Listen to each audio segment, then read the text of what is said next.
Hello, my name is Hakon, and welcome back, all you fabulous fighting fantasy aficionados, for yet another riveting, I hope, episode of Fighting Fantasy as we play Beneath Nightmare Castle for the second time.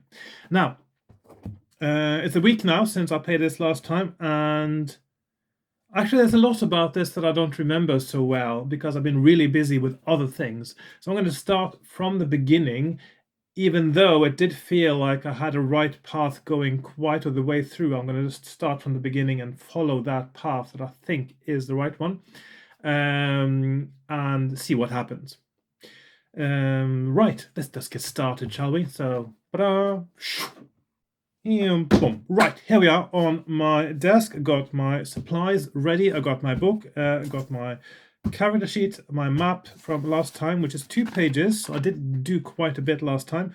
Got my dice, and I've also got my character sheet from last time, which I will not need. Also, I tested some pens on the other side here. Right. The thing is, I've been tidying quite a bit over the last few weeks. So I had to go through all my old pens that I've just kept from years and years and years back.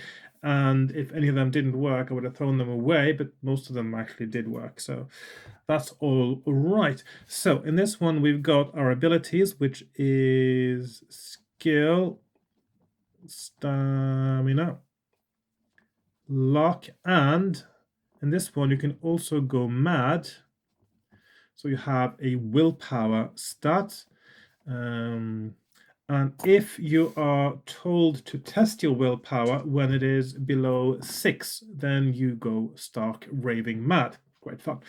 Okay, skill 2. Now I'm going to re-roll that. 3. Okay, 9. I'm going to go with the stats I get most of the time now because it's still early days. It's still my second time playing at this this game book. Not that little though.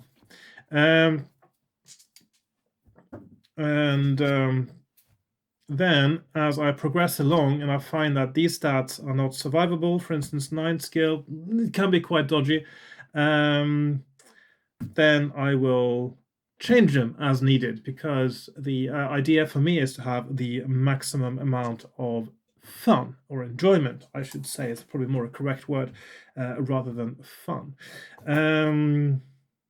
Enjoyment isn't always about having fun, is it? I mean, it can be other emotions too that get sort of triggered by enjoyment. Right, so let's get started. Paragraph 1, or probably the background first. Let's see, am I in focus, by the way? It looks like I should be reasonably well in focus. Let's get started. Captured, netted, strung up, and helpless. You curse yourself for an inattentive fool. So much for the peace and quiet of civilization. It was daydreaming about the comforts of home that got you into this mess. But even the hardiest adventurer can tire of life in the wilderness and begin to yearn for a soft bed. And it was difficult to think of anything else as you trudged to the summit of the last of the foothills and glimpsed the town of Neubuk basking in the afternoon sun. You know Neubuk. You have been here once before. It is not a large settlement, but you remember it as peaceful and prosperous. The black battlements of the keep of Neuburg seem to loom threateningly over the little town. But Baron Tholder, the Margrave of Neuburg Keep, is an old friend of yours. He is more than a friend, in fact. He is a comrade in arms. The two of you fought side by side at the Battle of Helm Hill, a renowned victory which has so far prevented any further incursions by the southerners of the steppes. You had been looking forward to seeing the old warrior again, and instead you have let yourself be caught by a band of those very same southern barbarians. Nearing the end of a hard trek down from the mountains, with the rooftops of Neuburg in sight, and your head filled with thoughts of a hearty meal, you failed to notice the warning signs. The bushes at the side of the trail rustled, not quite at the same time as the wind gusted across the hills. Birdsong broke out as you approached a solitary tree, and you should have noticed that it was not entirely like any birdsong you have heard before. At any other time, you would have stopped and looked around before stepping under that overhanging branch. It was such an obvious place for a trap. And then the ground gave way beneath your feet. Voices shouted in an unfamiliar tongue. You struggled but could hardly move. And here you are. It's dark. You're in a pit. The ropes about you are pulled tighter. You move upwards, out into the light. You are in a net, hanging from a branch, and you are surrounded by silent swordsmen swathed in flowing robes. As you spin slowly, their glittering eyes and gleaming blades seem to circle you. You glimpse the lowering shape of Neubuk Keep, and then something very heavy hits the back of your head. Pain, flashing lights. You lose all consciousness. Now turn over. It's quite a dramatic beginning. I quite like how it starts. The first line is really good, actually, because it really grips you right away. It says, captured, netted, strung up, and helpless. It's very good.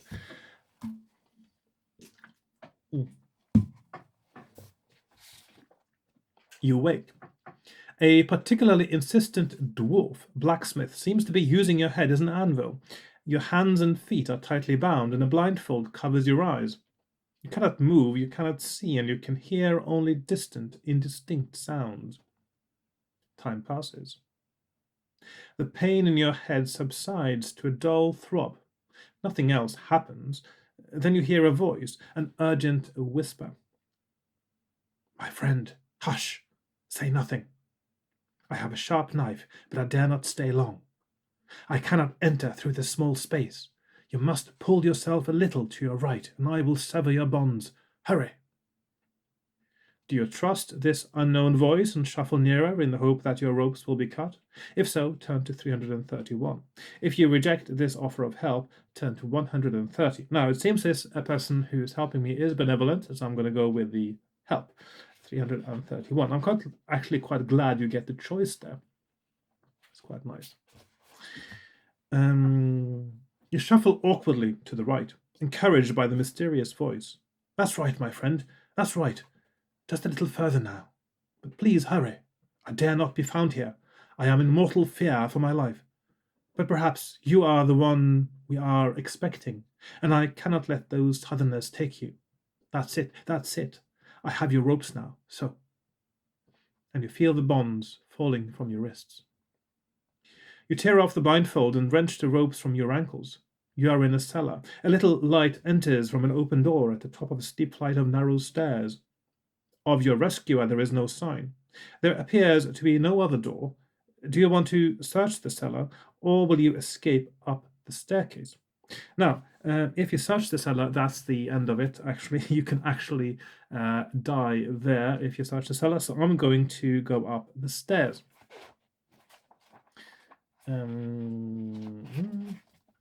You emerge into a circular stone room. There are no guards, and your sword and pack are lying on the floor.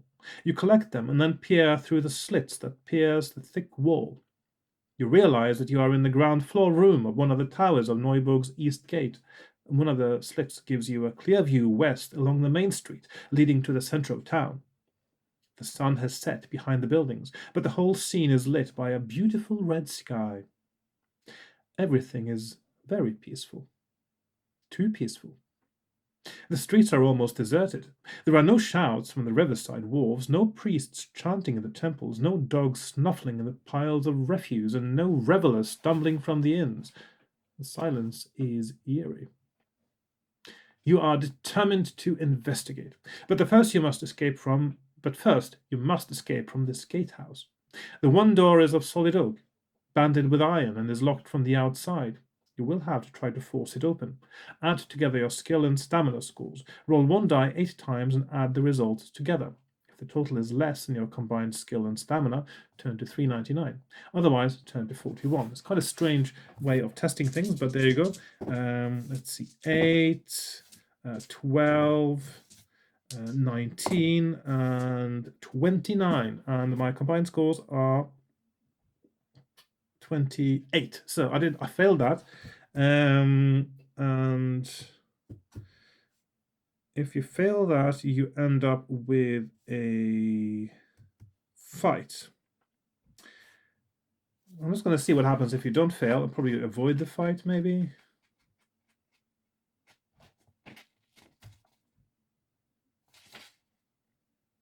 Yeah, actually avoid the fight. You know what? I don't find these fights very fun, especially the ones in the beginning, because they're very easy and they're quite tedious. So I'm going to skip the fight and pretend that I actually made that test. Because it's a very easy fight, it's low skill, and yeah, and I have realized, I mean, I've been playing Fighting Fantasy for 2 years now, and well, in recent times, and I have realized that what I find most enjoyable about these books is almost never the fighting. Sometimes there are some battles that are pivotal and it's quite exciting and you almost die and all that stuff. But generally, for me, the excitement and the pleasure and enjoyment I get out of playing these books is the puzzle. It's picking up on any hints and clues when there are those, so not in Ian Livingstone books, obviously, and it's finding the right path. The puzzle of finding the right path is, for me, the main thing. So you may find that from now on, I probably will skip more battles because, yeah, it's almost like it takes you out of the flow of the narrative. Sometimes you have to sort of stop reading to roll dice, and it's like a whole different thing. And then you go back to reading and making choices again. It's like two separate things. So yeah, it's a bit like when I don't know if any of you like opera, but if you like opera and you've seen operas, many operas, they have a storyline. Of course, obviously they have a storyline, even though it's often quite feeble. But then sometimes you have these crowd-pleasing arias, and sometimes the arias actually it's almost like you're stopping the narrative just to sing a song, and then you go back into the narrative. And the same thing happens in musicals as well, where you have a narrative and then you stop to sing a song. Whereas what I really like, both about musicals and opera as well, is if it feels as if the arias are actually part of the flow of the narrative. It's not a break from the narrative, and that makes a huge difference. And this is also why one of my favorite musicals, by the way, is Aspects of Love by Andrew Lloyd Webber, because the songs aren't a break in the narrative, they are the narrative. So, yeah, just a big aside there. So, yes.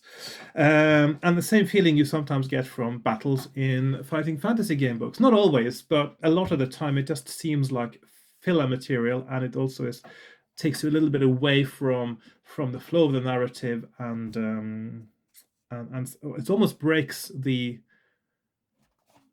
engagement, the immersion, I suppose, as well. Anyway, so I'm going to skip that and go to 119 and pretend like I won that battle. As you head west to the market square, you notice that the few householders you can see are hastily barring their doors and shuttering their windows. When you reach the Southern Star Tavern, it appears to be closed. Pounding on the boards with the pommel of your sword brings the innkeeper to the door. It is easy to rent a room, as there are no other guests. You eat a solitary meal by the light of a candle in the gloom of the inn's shuttered common room. Recover up to 4 points of stamina if you have lost any so far. You decide to ask the innkeeper what is going on in Neubuk. You have to choose whether you will reveal your past association with Baron Tholder, or whether you will keep this information to yourself. Now, it seems that most people I encounter, or certainly so far, they are more amiable towards you if you actually reveal that you are an associate of the Barons, because everyone likes the Baron. So I'm going to reveal that I am a past association of the Baron. Let's have a look here. You know Baron Tholder? Any friend of our Margrave is welcome here. You must try a glass of our very special Neuburg brandy. No? Perhaps you have experienced it before. But wait, the innkeeper looks at you sharply. How can I be sure you are not trying to trick me? You say you were at Helm Hill, but that battle is common knowledge. Can you prove you know Baron Tholder? Concealed in your belt, you keep a bejeweled gold ring inscribed with a comradely message from the Margrave. It sounds like there's a bit of a bromance going on there. Or more. Who knows? It would prove that you know him, but it is immensely valuable and would tempt all but the most honest of men. If you want to show it to the innkeeper, turn to 343. If you would rather drop the subject of Baron Tholder, turn to 301. But I'm going to show it to him, the ring that is, 343, and see what happens. Right. A pretty gift indeed. The Margrave plainly thinks highly of you. The innkeeper's hearty manner disappears, and he addresses you earnestly. It is clear you are a mighty warrior. I beg you, in memory of your friendship with Baron Tholder, to rid this town of evil. Why our Margrave does not help us, I cannot guess. No doubt he has good reason. We are afraid of strangers these days. The Baron returned from his last trip south with a retinue of foreign swordsmen. They treat the town as if it belonged to them. But worst of all, people are simply disappearing, and at night there are things roaming the streets. No one knows what they are, but if anyone wanders outside after nightfall, he never returns home. Sometimes we find pools of blood and the tracks of a large beast. I can offer you little advice. Above all, do not venture outside after dark. Do not even open the shutters in your room. Tomorrow you should seek our old Hugh at the ruined temple to Oiden. He is the oldest man in Neubuk. People say he is half mad, but I have found that his words contain much wisdom. Now you should sleep. Remember what I have told you, and please help us if you can. The innkeeper shows you to your room. Turn to 179. So, you survey your chamber with a cautious eye. It looks clean and comfortable. You search beneath the mattress and behind the door. Nothing. What are you looking for anyway? You secure the door with its strong iron bolt. Crossing to the window, you slowly unlatch and push open one of the heavy wooden shutters. The night is completely silent. You step out onto a small balcony. It would be only a jump down to the street, and you could clamber back easily. What will you do next? Now, I'm not sure if I'm supposed to go outside in the night, because I've just been explicitly told by someone who seems extremely trustworthy not to. But maybe I should. I mean, just to find out what happens, because even if things go bad, I do actually like knowing what would have happened if I did it. So I'm gonna save my game right here and see what happens if I do that. So let's see. The options are, of course, to go to the keep, to go to sleep, or to go to the street. Now I'm just double checking. Now, is this? No, it's not the same paragraph for going to the keep as any others. I'm going to go to the street first of all and have a little look, because maybe I'll encounter the beast that is roaming the streets, and maybe it will kill me, but I want to find out. Curiosity killed the fighter and all that, so let's see. It is as if you are the only living creature in Neubuk. With your sword in your hand, you are ready to react to the slightest sound, but now the silence is absolute. There are no lights in the houses. A pale moon shines occasionally between racing clouds. You are beginning to relax a little when you hear something. Footsteps. Not a man, a beast. A large dog, perhaps. More than one. You pull yourself into the porch of the nearest house. Not a moment too soon. One of the animals has sensed your presence and jumps at you out of the darkness. You have no time to think. Your sword is ready, and you fight. Turn to 253. Sort of sounds like werewolves or something, doesn't it? Right, so 253. I'm just going to go down here on my map now. 253. Because I'm not much of a fighter this time because my low skill. It is just as well that you had no time to consider your attackers. They are two horribly unnatural, misshapen blood lurchers, and they attack you one at a time.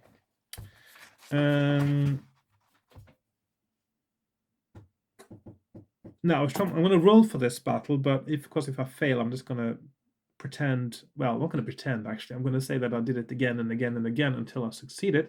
I'm just saving the time by not rolling the dice. So I'm going to, let's see, I've got 9, 19, and I'm fighting a 10-7 and an 8-9, which is going to go quite bad, really. So the first one has a 1 skill point advantage on me. So he rolls 4, I roll 8, so I get the first strike. He rolls 5, I roll 7. Okay, that's going okay. Fingers crossed there. 8, 10, yeah. And 10, 8, he hits me. 5, 6, that's a draw. 7, 6, he hits me again. 11, 5, 3, 6. Okay, so he's dead. Second one, I've got 1 skill point advantage. He rolls 8, I roll 8. 9, 3, 8, 9, 10, 7, 5, 6, 8, 7, draw. 7, 5, 9, 7, 3, 6, and 7, 4, 5, 3. I've got 1. We all both have 1 hit point left, and it's a sudden death, I suppose. So he rolls 11, I roll 8, and I'm technically dead. I'm going to say that I win that battle, though, because I'll just go and do the same thing again, because I want to find out what happens now. So it doesn't really matter. Let's see, what did it say? Oh, blood lurchers are hairless, eyeless beasts with razor-sharp talons on all 4 paws. They have no teeth. The gaping red mouths are a mass of writhing tentacles. If they kill you, they will tear your body to ribbons and drain your blood through the suckers on their tentacles. Lovely. If you kill them, turn to 8.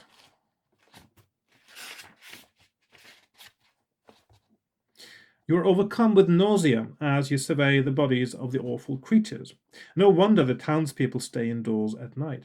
At least you now have some idea of the savage and unnatural nature of the evil afflicting Neubuk. So the thing is, to start with now, you sort of think, oh, are these going to be some kind of werewolves or vampires or something? But clearly what's going on, and that's what I concluded last time too, is that what's happening and the creatures that you encounter in this one are more sort of Cthulhuoid in nature. You may take a memento of your victory if you want to. If you can overcome your revulsion, you may slice a suckered tentacle from one of the beast's mouths and put it in your backpack. Ooh. Don't forget to record. I wouldn't put that in my backpack because it would mess it up, wouldn't it? Don't forget to record it on your adventure sheet if you decide to do this. I'm going to take that tentacle because I know there is a chance later to use it. Okay, I'm going to put, so 10, 7, and 8, 9. And just have to update my map here now. So I'm going to 8, and then it's tentacle. As you are wiping the blood off your sword, you hear more of the creatures in the distance. You don't want to meet any more blood lurchers tonight, so you return to the inn as quickly as possible. Now, it's a bit weird that these creatures have already been named as blood lurchers, because clearly you couldn't have known this. And this is one of my pet peeves when it comes to any game books, is that you are given information that you don't have, that you shouldn't have. So they should just be called creatures until you actually know what they are. You return to the inn 2, 4, 5, so that is the same as sleeping. You eat an early breakfast in the common room of the Southern Star. Oh, I skipped the going to bed bit. It is a hearty meal, brought to you by the innkeeper's wife. I think this whoever wrote this, they like the expression hearty meal. That's the second time it comes up. You regain up to 4 points of stamina if you have been wounded. After paying the innkeeper, you have 5 gold pieces remaining in your purse. So you do have some gold as well in this one. 5. You return to your room to collect your sword and backpack, and then step out into the market square.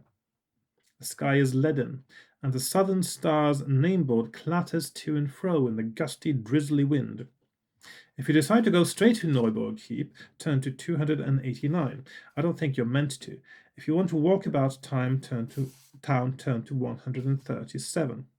So I'm going to walk about town. There is no market today. The square is empty, except for a few grim-faced townspeople who scurry across the cobbles.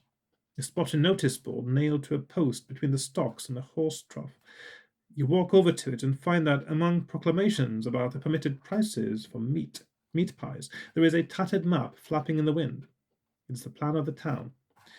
You wouldn't normally find that on a notice board in a tiny town, would you?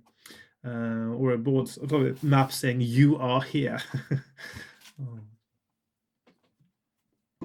In fact, you don't get those in most towns even today, even with tourism being quite rife many places. You don't always get that. Right. Which part of Neuburg do you want to explore? If you go north to the Merchants' Quarter, turn to 32. If you go east to the Temple Quarter, turn to 195. If you go west towards the wharves and warehouses at the riverside, turn to 90. Now, I have been told, of course, to seek out Hugh in the Temple of Oiden.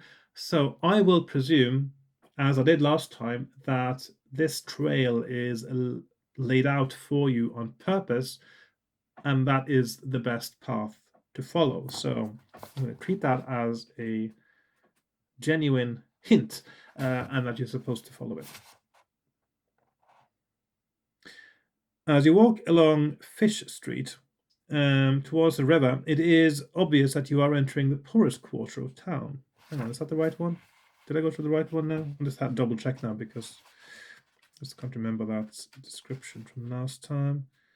And yeah, I was supposed to go to the Temple Quarter, so that's 195 is what I was looking for. Okay, that was the wrong one. That was the wolves. Right. The Temple Quarter of Neubuk is one of the oldest parts of the little town, and the most peaceful. Well, everywhere was peaceful anyway. It contains a number of walled residences, as well as the fairly humble shrines and temples to the northern gods that the ancestors of the Neuburgers brought with them when they settled this area by force several centuries ago. The newest and grandest temples, dedicated to the currently fashionable gods and goddesses of commerce and farming, occupy large parks along the magnificent New Wall Street. From here, narrower avenues climb the lower slopes of Castle Hill and provide access to the smaller and older shrines and temples. You find that walking up these winding avenues is like traveling backwards in time into the history of Neuburg and its once barbaric peoples.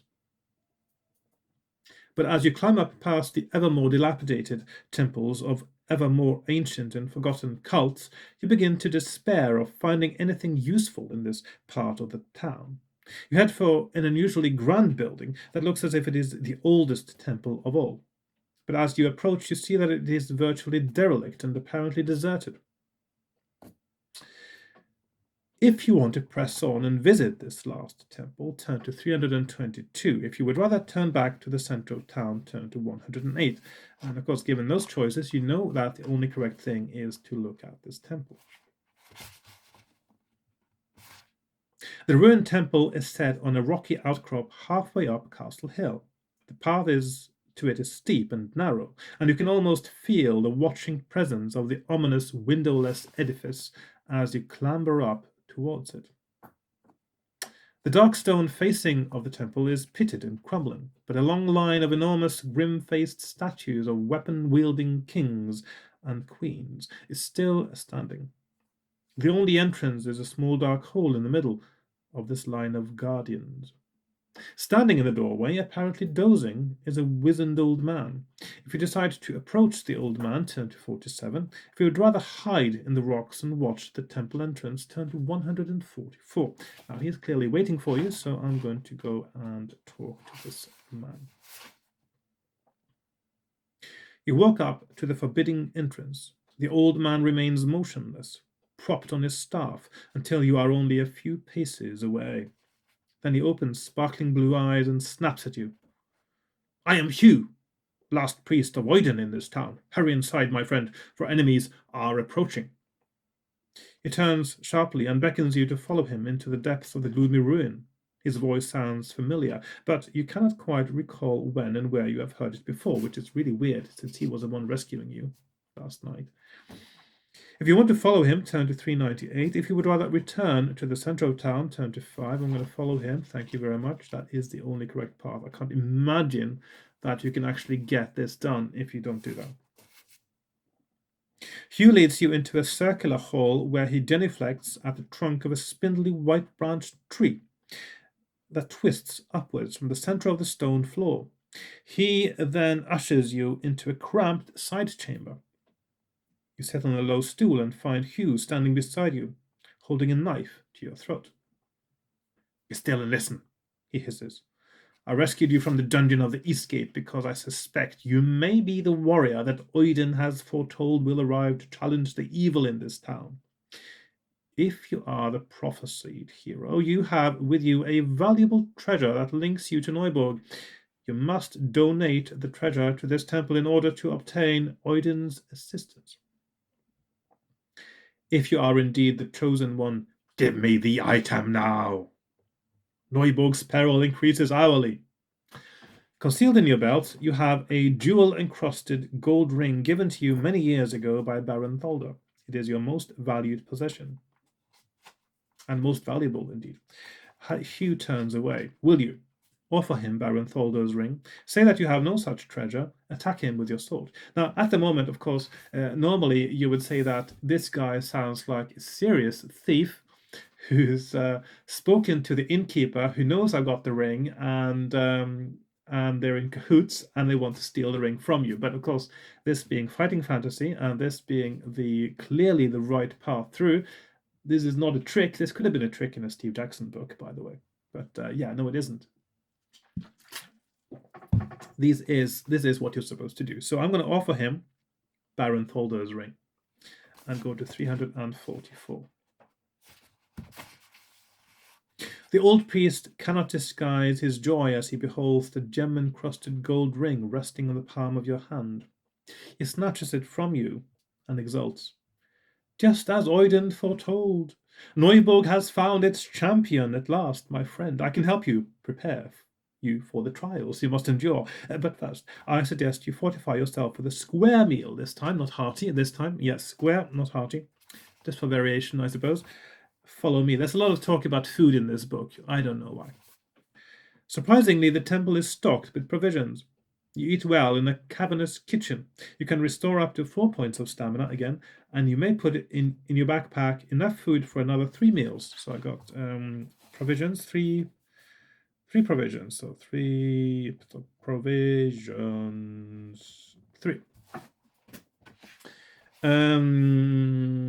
While you eat, Hugh gives you information. Turn to 22.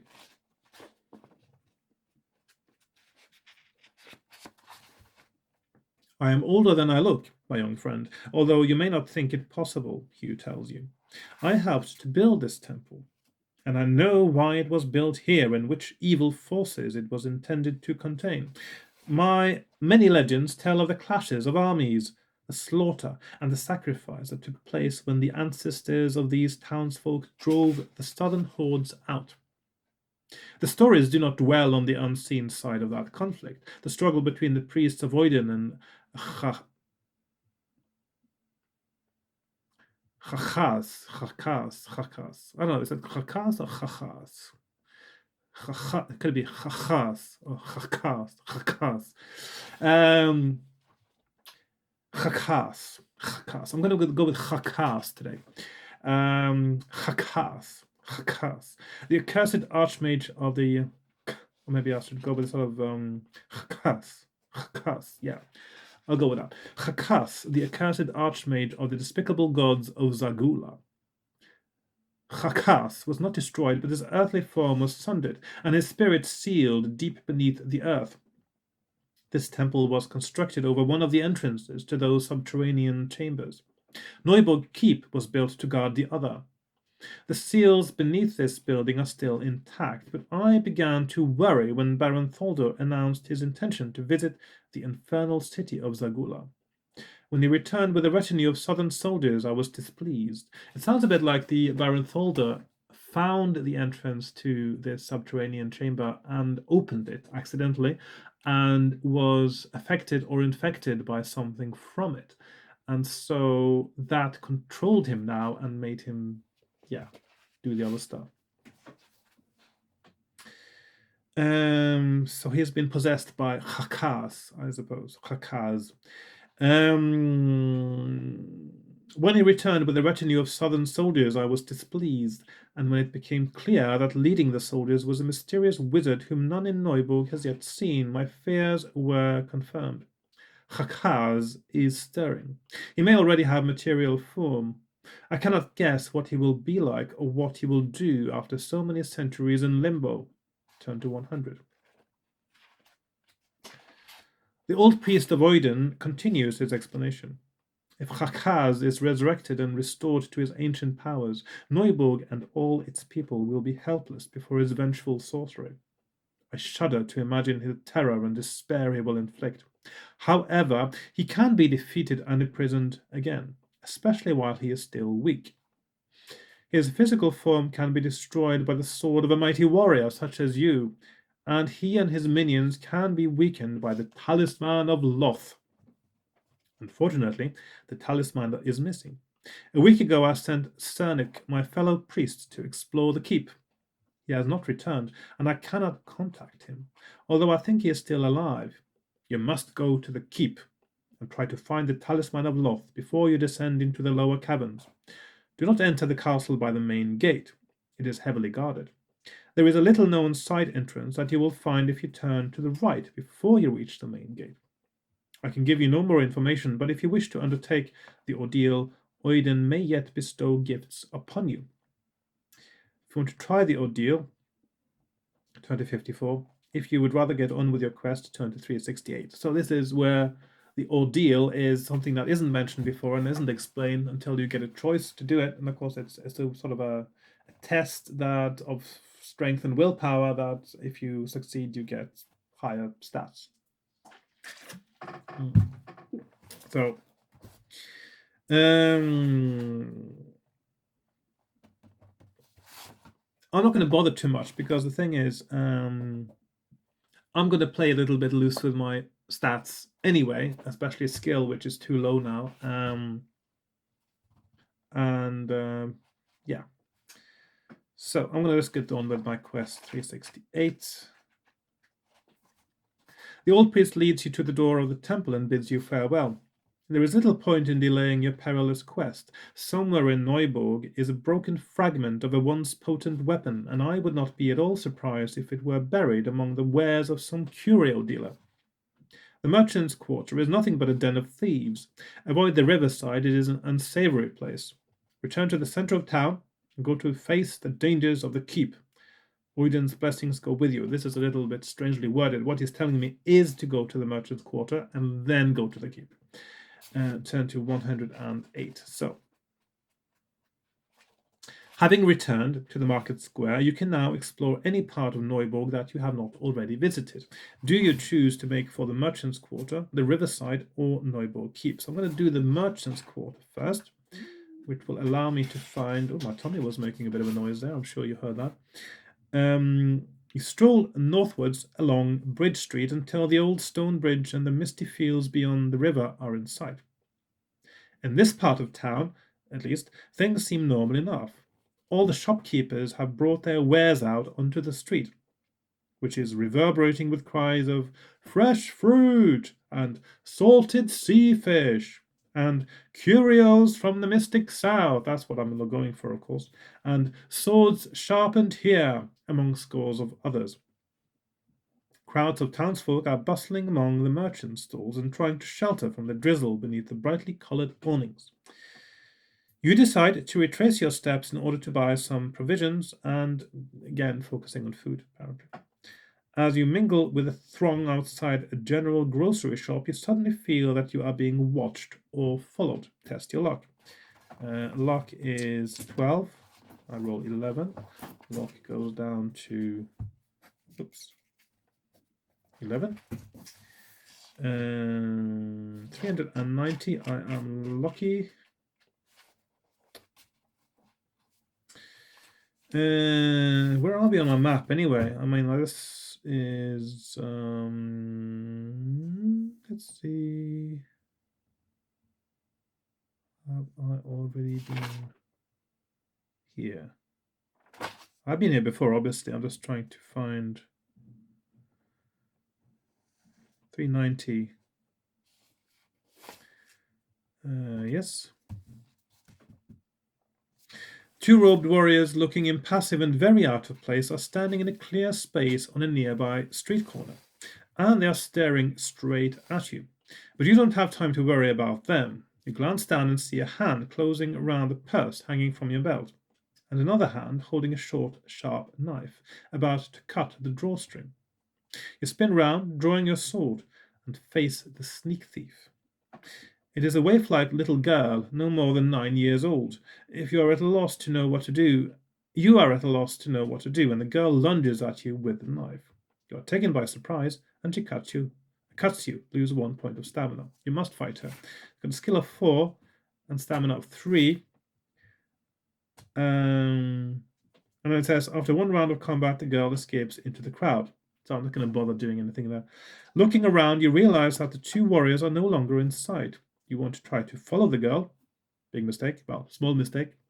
Or will you continue your quest for food? Why? I'm not on a quest for food. This guy is obsessed with food. Okay. You return to the grocery stall. That's not what I'm... Yeah. This is really weird because you should have been given a choice. Do you want to go for food or do you want to go for the curios? Yeah, it would make more sense, wouldn't it? Do you want to go sharpen your sword? Yeah.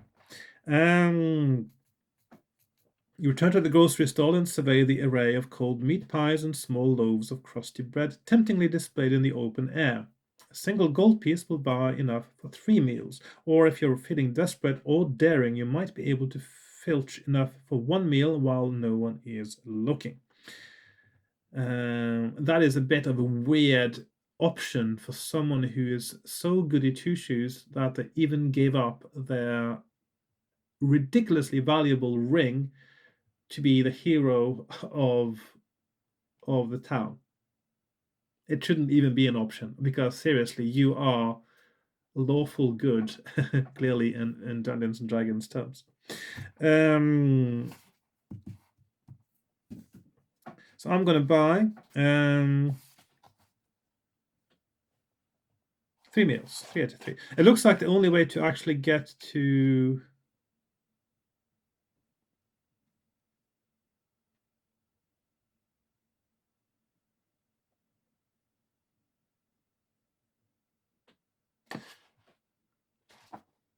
$280. Yeah, because you don't actually get to the option where you find the thing you're looking for unless you buy meals, it looks like. So clearly this is also part of the actually technically rather linear correct path then in that case. So I'm going to buy 3 meals and I have then 4 gold pieces left. Here it says, best meat pies this side of Keltha, the burly shopkeeper assures you, as he wraps your selection in a scrap of parchment. You hand over 1 gold piece and place the 3 meals in your backpack. And then it says, make a note of this exchange on your adventure sheet. So maybe this is the writer's way of telling me that having bought these meals is going to be relevant later on. But in any case, the option I'm giving next only exists in this paragraph, which is turned to 280. So, right. As you make your way through the crowds back towards the market square, you notice a tiny rickety stall that appears to be laden with junk, rags, and useless knickknacks. The proprietor, also tiny and rickety, is small and bearded enough to be a dwarf, but then again, he's ugly enough to be a goblin. It's a little bit racist, isn't it? He notices you staring at him. You glance away and see the two robed swordsmen again, still shadowing you at a distance. You look up at Neubuk Keep, shrouded in grey mist above the rooftops. And when you look again at the aged stallholder, he is smiling at you in a curiously knowing way. He beckons you with one spindly digit. If you have money to spend, my friend, he says, I have an antique curio which may help you. If you are having difficulties with our southern neighbors, actually, these are sort of Germanic, aren't they? If you have money to spend, my friend, I have an antique curio which may help you. If you are having difficulties with our southern neighbors. If you're interested in buying a piece of old junk from the street trader, turn to 129. If you have no money or would rather not spend what little you have, you continue on to the market square, which is, not where you go if you have no money, is it? Anyway, I'm going to buy something from him because this is, of course, the item I need that I was told about. With much gesturing, the little old being invites you into a tumble-down lean-to hovel behind the stall. Inside the windowless shack, you can hardly move for bric-a-brac, rusty weapons, broken furniture, and cracked pots. Crackpots? Yeah. Take up virtually all the available space. Pausing only to light a candle, the stall holder begins to rummage with surprising energy in a particularly cluttered corner. With a triumphant cry, he pulls something from beneath a pile of rags and brings it towards you. It looks like a small garden fork. It is very rusty, and it has no handle. You begin to wonder whether the old stallholder is demented. Actually, you don't, because you know that you're looking for this item. Yeah. You're even more worried when he demands 3 gold pieces for it. If you want to pay him, deduct 3 gold pieces. Yeah, I'm gonna buy that thing, and I've got 1 gold piece left, which I'm sure I'll need for something else in the correct path. And turn to 14. So I'm going to turn to 14. The old goblin, for by now you are fairly sure that's what he is, takes your money, inspects it by the light of the candle, bites each coin in turn, and then throws the coins over his shoulder to add to the heaps of debris. He hands you the broken fork, and you can see that it is the head of a weapon, a 3-pronged spear of blue metal with vicious barbs and intricate inscriptions overlaid with copious amounts of rust. Even cleaned up, it won't be of much use without its shaft, the goblin tells you. But if you can't find its handle, it should make a prodigiously powerful weapon against those southern scum and their horrible pets. I've kept that spearhead since before most of the buildings in this town were built. I've just spoken to 2 of the oldest men in town as well, seemingly. I was told it was broken in the battle fought on Castle Hill itself, before there even was a Neubuk or a keep. The Southerners were defeated and fled. The legend say their unnatural allies were swallowed up by the ground on which they stood, and that the spear shaft went with them. They were mortally afraid of that spear, the stories say. You put the spearhead in your backpack and make your way to the market square, still wondering whether you have wasted your money. Of course I'm not wasted. Of course I'm not wondering that. 237. Okay. By the time you arrive at the wet and windswept market square, you have managed to elude your shadows. Your adventures in the merchants' quarter have not provided many answers to the puzzle of what's going on in Neubuk. Actually, they have, in a way. So where will you try next? You can go to any part of the town that you have not already visited. Some strange continuity errors here, because it's assumed that you don't know why you're going to the merchants' quarter, and then it's assumed that you don't realize that what you got is important. It's a bit daft, really. What should have been done, I think, is that maybe if when you get that tip from Hugh, is the only time you should be able to buy this particular object, and it should be given as a when you get to the merchant's quarter and buy provisions, then add a certain number to your paragraph, and then you get to that paragraph, and then you go to find that curio thing shop, and then all the descriptions of it would be as if you realize that you are the chosen one and this is the object you need, and you wouldn't have any of this nonsense where it says you think you might have wasted your money and it's just a piece of junk kind of thing. Anyway. If you want to go down to the Riverside Wharves, turn to 90. No, if you decide to venture up Castle Hill to visit Neubuk Keep, turn to 289. If you walk into the Temple Quarter, turn to 195. So I'm going to go to Neubuk Keep because I think that is what's next. I'm not going to do the Wharves because I have been told I shouldn't. The road winds up Castle Hill towards the brooding bulk of Neubuk Keep. The few townspeople you meet shake their heads and avert their eyes. They obviously believe you are either recklessly brave or completely senseless. The path becomes steeper. The houses are fewer and are little more than stone-fronted caves.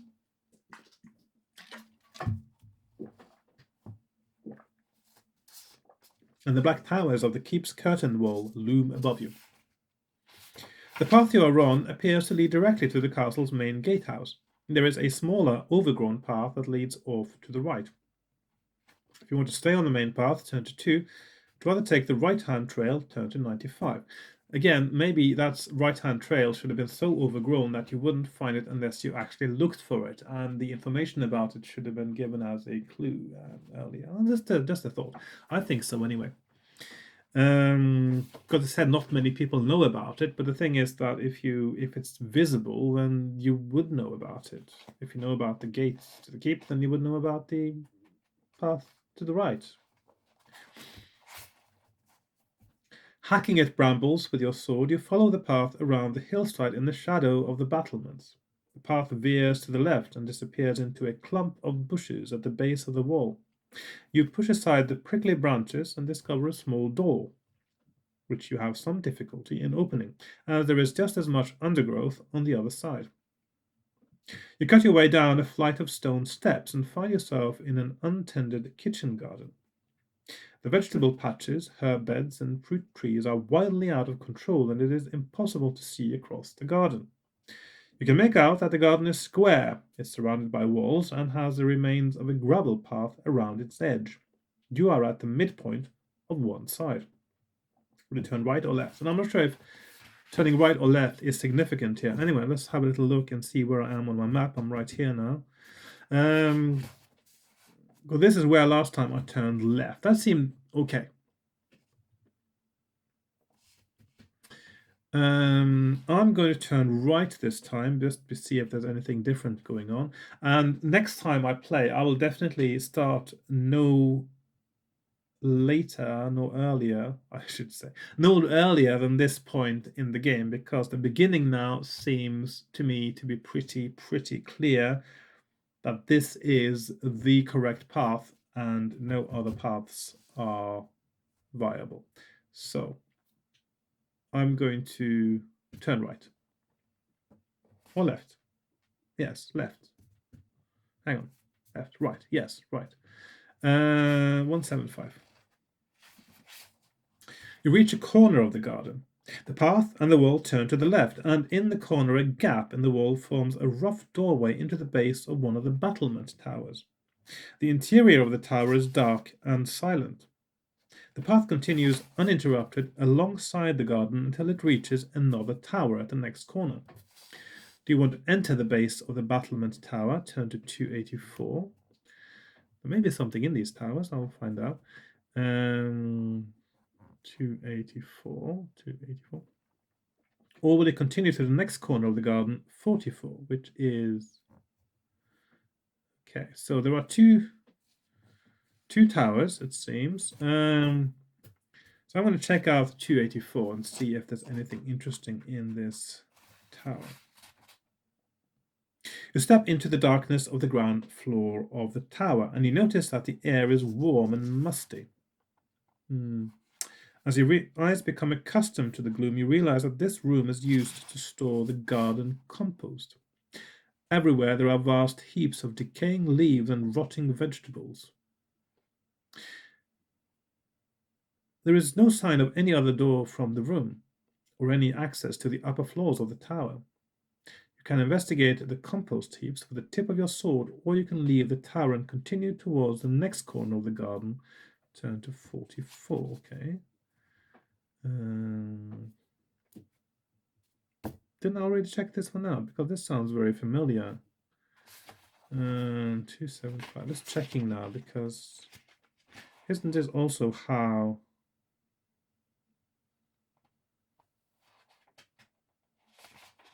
the other one was described, or am I remembering this wrong now?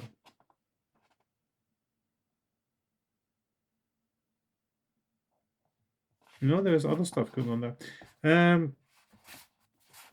So, but this sounds so familiar as if I've been here before. Anyway, did I don't know, maybe I'm just having a deja vu.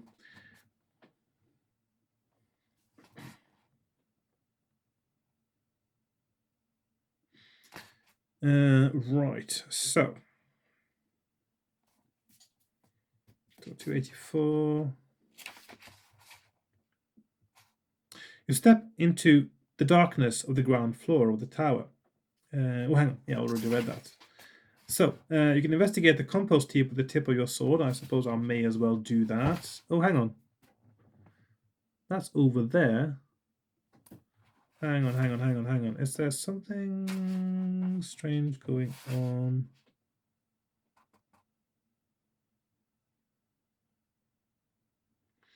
Oh, so I know what's going on here now. Last time I did turn right, but I wrote it wrong on my map, and I wrote that I turned left. That's what's going on. I was beginning to wonder. So, left is the path I haven't done yet. So, that means that I can remove this. Actually, I'll just do 175 right and 275 left, like so.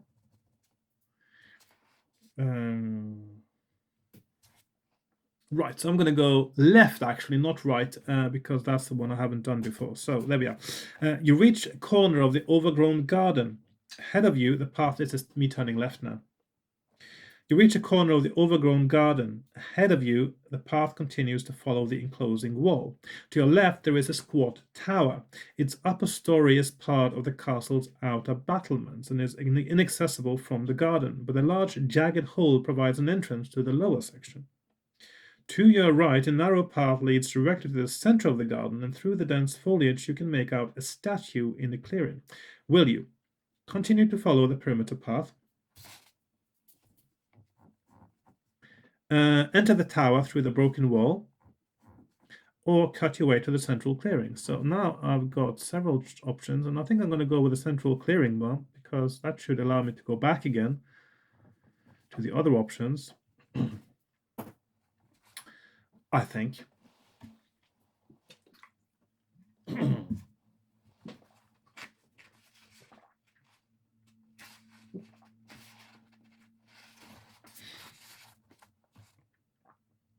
Hacking at undergrowth and overhanging branches, you force your way to the center of the garden. In the clearing stands a metal statue in the form of an elven warrior maid. Her uplifted, sword-wielding right hand appears to be hinged at the shoulder. And in the crook of her left arm, instead of a shield, she is carrying a narrow-necked urn. At her feet is an empty stone basin. You also see that beyond this statue, the overgrown path continues to the far corner of the garden, but the path is blocked by dense undergrowth and a strangely shaped tree. Will you attempt to move the statue's right arm, investigate the path beyond the statue, or return to the perimeter path? So we have, so that is going to 11. But I also get the option of, well, maybe I should do one down, one up. So I'm going to do 1, 1, 1 arm, or 2, 3, 2 beyond. So I'm going to check out the arm, because that's the most interesting thing, I think, at the moment. The metal joint screeches as you tug at the statue's arm, and then you hear mechanical clicks and whirs from within the metal elf maiden.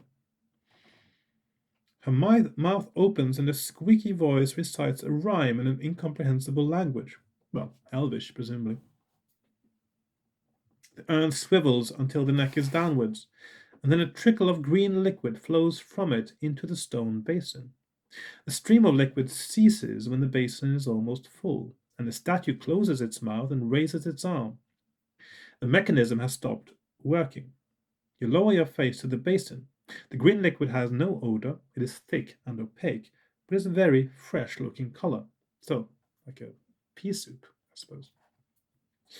If you want to put your lips to the liquid and drink, turn to 380. If you have a gold piece and would like to throw it into the basin, turn to 57. If you want to put your hand in the liquid, turn to 168. If you would rather leave the statue, you can attempt to continue along the overgrown path or return to the perimeter. So, loads of options. I'm going to just put them down here because my map now gets a little bit cramped. So I am 380 drink. There is 57 coin, and there must be a reason I reasoned earlier that you have 1 gold coin left after following the correct path. There must be a reason for that. Maybe this is where it's meant to be used. Let's see, 168, 168, hand. And then you also have the option of going to 232 or 211. Okay, so let's go put those down like so. So I'm going to put the coin in there, see what happens.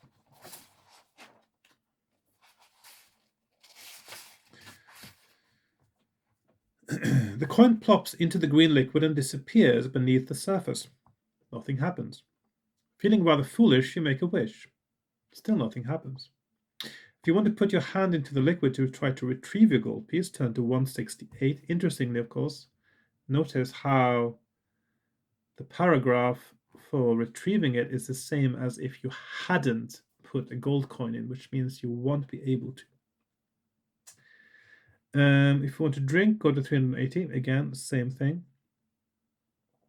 Or you can go to 232. Okay, so this leads me to believe now that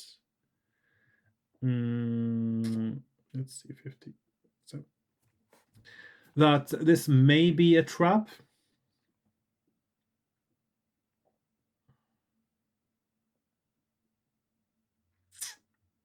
I'll drink some. Yeah, 380. What's the worst that could happen? It is a trap. The green liquid is almost tasteless and seems very refreshing. Unfortunately, it is concentrated magical fertilizer. You watch in helpless horror as roots sprout through your boots and hungrily penetrate the soil. You feel no pain as green-leaved shoots emerge from your arms and torso. Your thoughts become strange, disturbed, and no longer truly human. You are a very healthy young tree, and unless someone chops you down or sets fire to you, you will grow in this garden for hundreds of years. Oh, lovely. The end. Okay, so let's see, the end.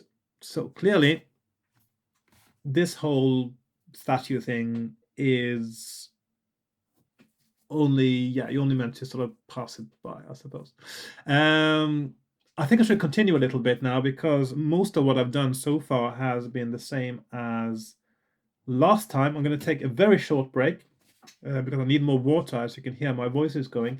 So I'm going to go back, and what I'm going to do is I'm going to go to the statue and I'm going to continue and search through the undergrowth. So yeah, back in a minute. Right, so here I am back again, and I decided I should go back to the statue and make a different choice after I foolishly, but I sort of knew it was going to happen. I drank the liquid and died in a very colorful and interesting way, which is really nice to experience because I don't like missing the interesting deaths actually when I'm playing these books. So I am at this statue now. Let's see. There we are. And I am going to investigate the path beyond the statue because there was an interesting looking tree there. And of course, I know that trees are linked to the deity of Oiden, whom I'm assisting in this matter in a way. So I'm going to investigate that tree, 232. You walk past the statue and begin to cut away through the foliage that has grown across the path. In front of you, rooted in the middle of the path, is a disturbingly malformed tree. The closer you get, the more the twisted trunk and waving leaves seem to resemble an unnatural parody of something else. Okay, it's not a good tree then. For some reason, the tattered clothes hanging on the boughs are peculiarly terrifying. How could they possibly grow around the branches like that? So this is somebody else who drank the fertilizer, I guess. And there, up in the knotty bowl of wood, surely those look too much like eyes. They are moving. This tree was once a person. Test your willpower. So I'm testing willpower is just like luck. So I'm rolling 7. Willpower goes down to 9.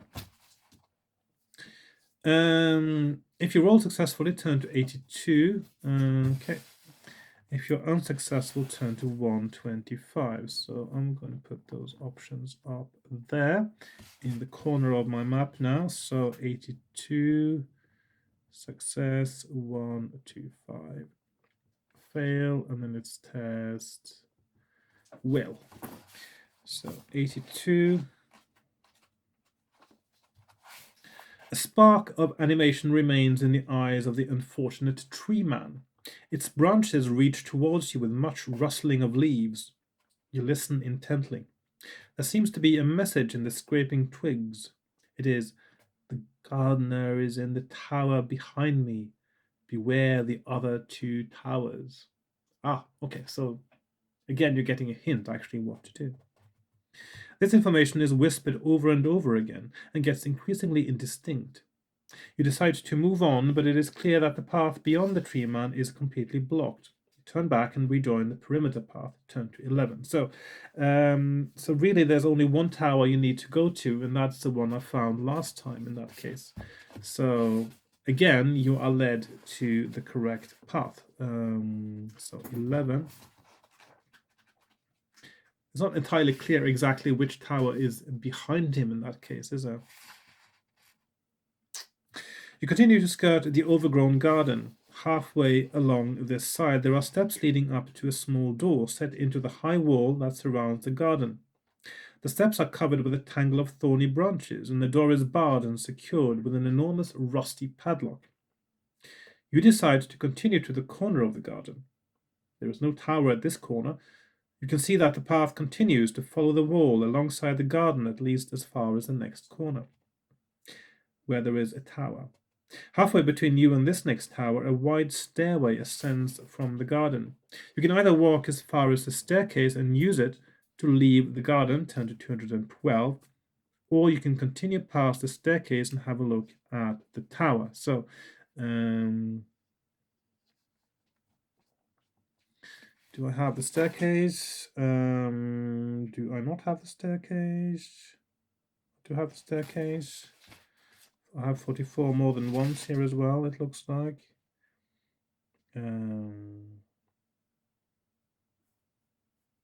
Okay, so I do have the... Yeah, I do have this one. So it looks like the only tower I want to go to is the one with the gardener. So I can do that.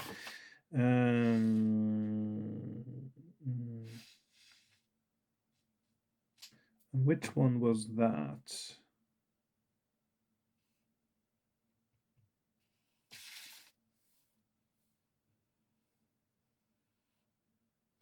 That's the one I get to when I go to 44. Okay, so I'm going to go to 44.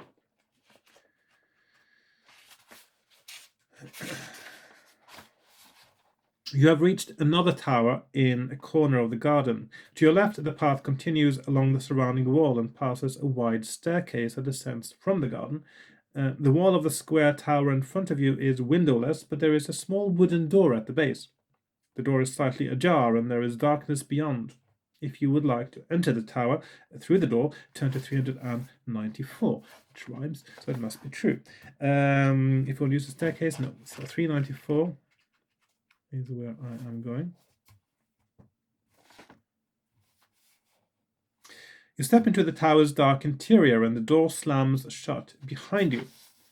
You spin around, drawing your sword, and with a gurgling roar, a ferocious creature attacks you. There is no source of light in this room, and you have no idea what you are fighting. Luckily, it keeps up a constant throaty growl, which helps you to locate it. Its weapon seems to be a heavy, blunt object, and it is hindered by the darkness almost as much as you. Skill 5, stamina. I'm not going to bother, to be honest. This is the correct path. I'm gonna have to go here, and I mean, if I lose, I just have to go do exactly the same thing again until I win this battle. So yeah. If you defeat it, you pull open the door to throw some light on the dead body. It is a very ugly ogre. Again, being a bit racist there. Dressed in rags and wearing a huge white bonnet or turban on its relatively small head. There is nothing else in the room except for a flight of stone steps leading up to a small door. Will you try on the oversized headgear, inspect the headgear first, or climb the stairs? And I think the headgear is basically a trap, so I'm going to go up the stairs.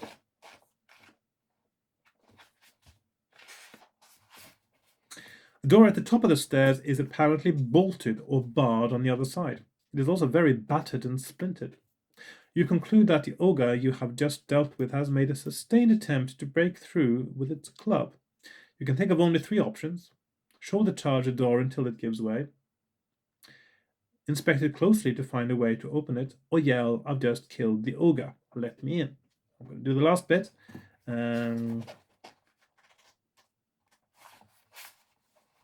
From the other side of the door, you hear the sounds of heavy objects being laboriously shifted, and then a gruff voice calls, "Come in, slowly, and with your weapons sheathed." You push the door open to reveal a large, airy room full of tidy shelves and plant pots, chests full of garden tools, and herbs drying in bundles in the rafters. There are windows in the walls to your right and left, and another door in the wall opposite you. In the middle of the room stands a frail old dwarf with bright green hands and forearms. There is a rune-inscribed battle axe stuck through his belt, and you suspect that he can use it effectively despite his great age. He addresses you again. "If you have indeed slain the ogre that has kept me from my garden these past 10 weeks, soldier, then you have earned my gratitude. I will allow you passage through my storeroom, whether you be friend to Baron Tholder or foe." He stands aside to let you pass. Will you thank him and leave through the door in the far wall, or will you tell him about your quest? I'm going to tell him about my quest, which is not to get provisions from the merchant's quarter, by the way, unless, even though that did say actually at some point. And I'm gonna, yes. So now actually I have a correct path. And just before I do that now, so the correct path is like so. I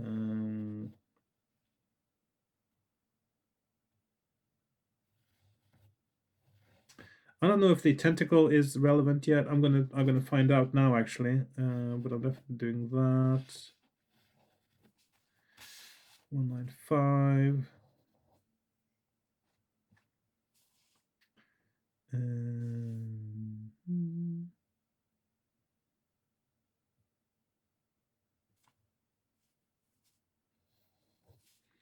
Approach.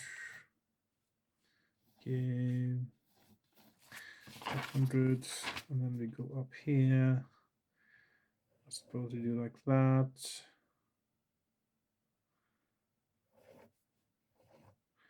Down again to 108.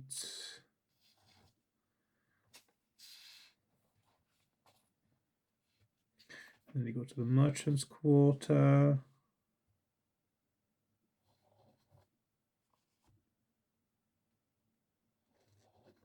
Food.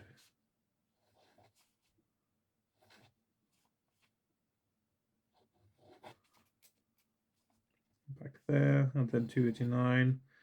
Then we go up here and we turn. I suppose you don't get anything from looking at the statue other than you can get past the statue and to the tree that gives you that hint, but you also lose 1 point of willpower. So going right straight away and then into the tower seems to be the correct path. And then where we are now.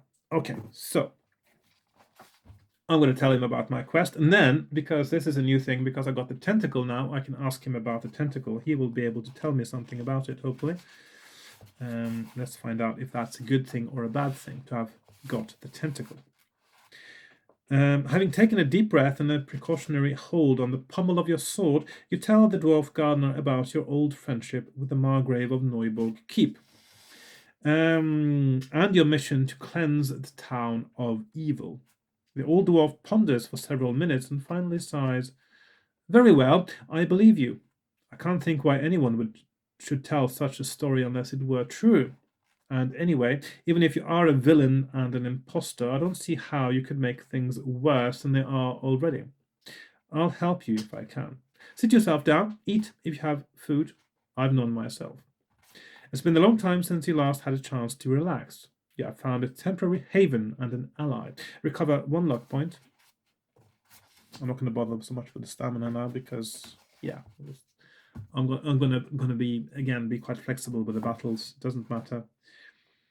Because if I lose a battle, I'm just going to have to use a finger bookmark anyway. So yeah. Right. It's been a long time since you last had a chance to relax. If you have no provisions in your pack, you rest for a few minutes and then ask the dwarf for information. If you have some food, turn to 3. If your pack contains both food and a piece of blood lurcher tentacle, turn instead to 222. This is what I'm going to do. So I'm going to go to 222 and see what happens. So 222, there we are. Okay, you place your backpack on a bench and begin to unbuckle it. Inches from your nose, the dwarf's battle axe whistles through the air and slices your pack cleanly in two. Enraged, you draw your sword, but the dwarf, still clutching the rune-covered haft of his weapon, is plainly almost as surprised as you are.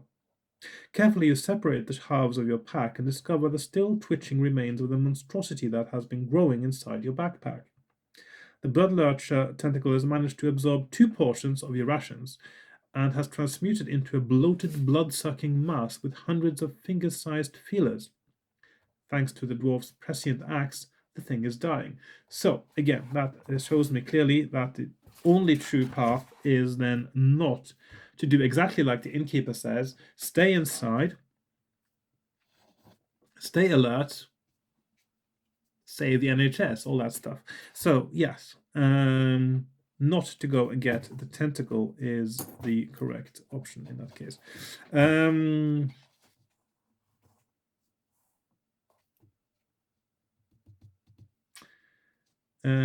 If you had a globe of green glass in your pack, you find that it has been shattered into tiny shards, but in breaking it has left behind a large emerald. That's in another tower. That's the one that is in the heap of dung. Maybe I should pretend that I've got that now as well, because I know where to get it. I could have got it now. Maybe just to... Yeah, because I'll know whether that's correct or not if the emerald becomes important later. So I'm going to say I have that emerald. Nothing else is damaged, and the dwarf provides you with a new backpack. If you have any food left, turn to 3. Must have food left, yep. If you want to eat a meal and recover some stamina, you can do so now. You can also choose to offer food to the dwarf. He will certainly accept if you do. If you give food to the dwarf, you must deduct 1 portion of the provisions. So at least 1, 2, 3. So I've got 3 provisions left.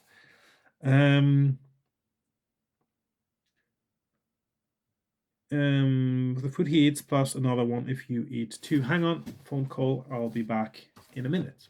Sorry about that. Right, I'm back again. That was a really long phone call. Sorry about that. And now I'll have to sort of pick up where I left off as well. Right, so I offered food to the dwarf.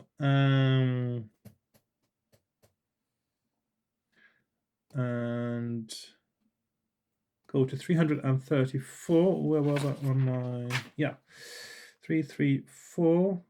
Okay, food. Tentacle. Let's see, 2. Hang on. 222. Did that connect to... Yeah. So 222 also connects to 3 or 396. So 396. Right. So 334, giving some food to the dwarf. The dwarf gardener has eaten, let's double check I'm in focus, by the way. Yep. And the dwarf gardener has eaten very little recently, and he relishes his portion of rations as if it were a banquet. Thank you again, soldier, he says. That's the second service you've done me, and I don't know how I can repay you. Ask away, though. Some of these herbs have strange, that's a typo there, strange properties, and I know a little about the goings-on in the keep. I'd let you have my axe, Bokhorbil, but she's getting temperamental these days.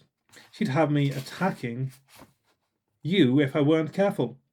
He seems to find this idea very amusing and chuckles for some time. Well, it looks like the axe is actually it attacks on its own accord and attacks evil. So if it had attacked me, I should have been very concerned. Ah, dear me, where was I? I remember. Ask me for something, soldier. Will you ask for a preparation to bolster your willpower, information about potential allies in the keep, or the dwarf's opinions about three-pronged spearhead if you have it? So where I asked before about the spear, let's see what happened last time when I did that. If it seems to be...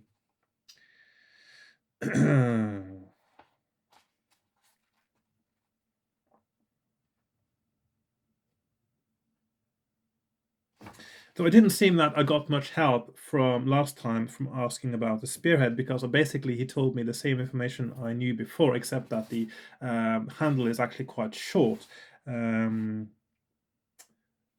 is the only thing. So I'm going to ask about potential allies in the keep, 225. The elderly dwarf thinks hard for a moment. I can't think of much that'll help you on this one, he mutters at last, except for what I've picked up from the kitchen servants in the keep, those that are still there and haven't been kicked out by the southern rabble. They say there's someone hiding from the soldiers in the dungeon. He's lying low down there because it's the last place anyone would think to look for him. Named Serwick or Cernick or something similar. So I know about him as well. A priest anyway, so he might be useful to you. You thank the dwarf for this information, but he says he has more to tell you. Turn to 396. So, yeah. So basically, at the moment, it doesn't seem like the information he gives me is essential, which means that a potion of willpower might actually be more useful. But we'll see. Pushing aside a cobwebbed collection of bean poles, trellises, and bales of straw, the dwarf reveals a grimy fireplace in a corner. He calls you over and shows you that, as well as a chimney leading straight upwards, there is also a narrow gap at the side of the grate. You can just make out the first few steps of a staircase leading downwards in the thickness of the tower wall. This'll take you into the cellars, says the dwarf. It's probably the only way you'll get into the keep without someone else knowing about it. But you can go through the other door and try getting across on the battlements if you want to. If you want to use a secret passage to the cellars, turn to 25. If you decide to go through the door and out to the battlements, turn to 282. Now, this guy seems to be really trustworthy in things. I would presume that it's more difficult to get into the keep through the battlements, but will it provide you things that you will not get if you go through this secret passage? I don't know. For the moment, I think I'll stick to going into the cellar first and see, like I did last time, because there were several options there I didn't follow, and some of them are probably better than the ones I did follow. So, you strike a flint, light the wick of one of the many oil lanterns in the storeroom, and by the flickering light, you cautiously descend the steep and narrow stairs. At the bottom, a passage roughly hewn in the solid rock leads away into darkness. It is cold and dank. Water drips onto you as you creep forward. At irregular intervals, shafts pierce the roof of the tunnel, providing little illumination. The shafts are too long and sheer to climb, and you see metal grating across the distant ends. You are fairly sure that the passage is taking you beneath the castle's inner bailey towards the keep. The stairs are out of sight behind you, and the tunnel disappears into darkness ahead of you. There is a wooden door blocking a side tunnel to your right. The door is held shut by two massive wooden wedges that have been hammered between it and the surrounding rock. Do you want to try to remove the wedges and enter the side tunnel? Now, it looks, I would think, a tunnel that's been wedged off like that, it must be something really bad through there.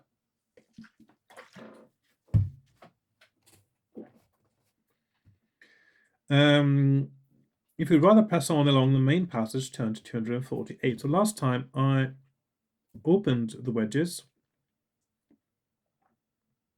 and entered the side tunnel. I'm not going to do that now because, yeah, I'm just going to presume there's a very good reason why one shouldn't do that, and go to 248.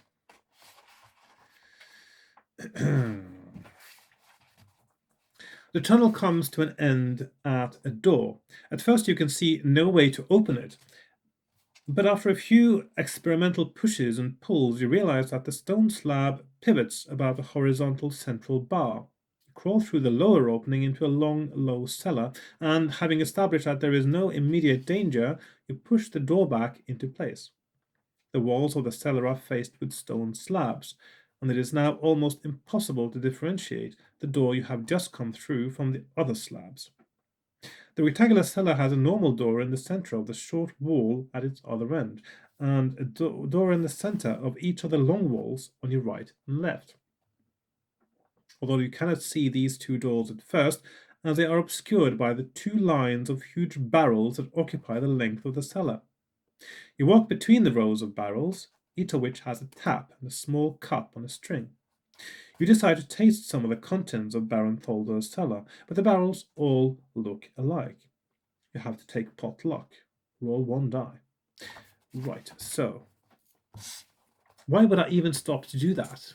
That doesn't make any logical sense to me. So, but I'm doing it anyway, and I'm going to put the options up here. I presume that something here might have beneficial effects or not. Maybe it's just for flavor, so to speak. 1, 2, 3, 4, 5, 6. So I'm going to roll the die. Roll the 5. So I'm going to open barrel number 5. 197.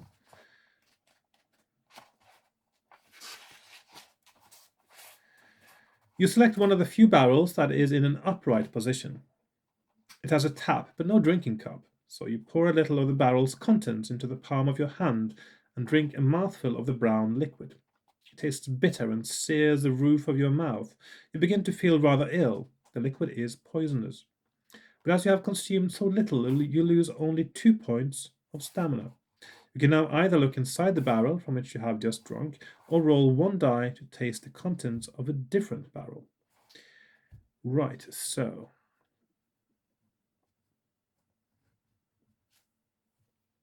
I'm going to look inside the barrel, of course, see if there's anything interesting there. 366.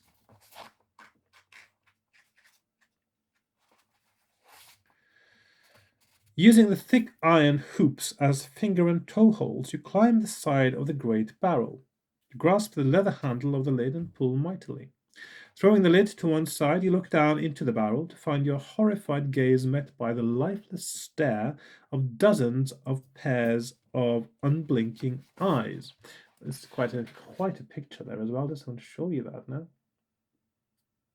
That is quite something. Where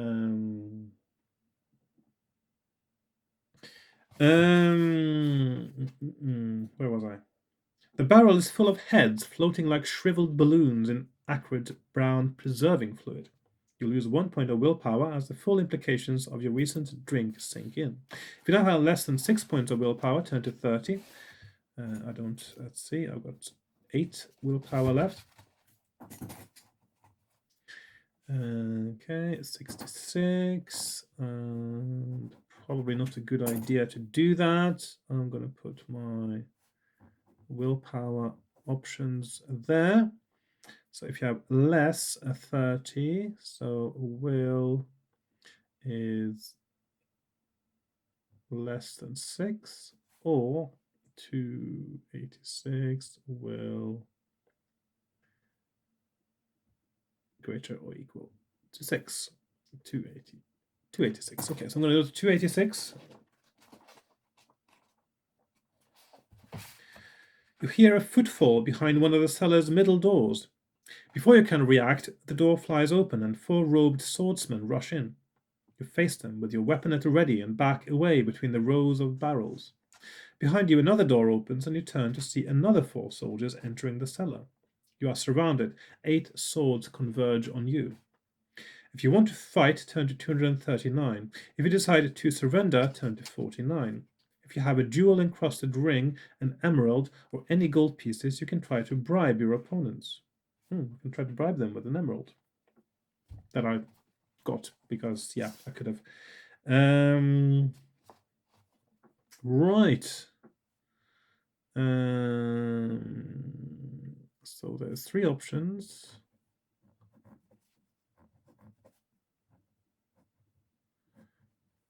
Maybe I should let myself get caught because the guy I'm looking for is hiding in the dungeons, and which means that if I get caught, they'll put me in the dungeons and he might help me. Yeah, natural thinking there, maybe. 2, 3, 9, fight. 49, surrender. So I'm going to try that now, obviously saving my game. Obvs. Bribe.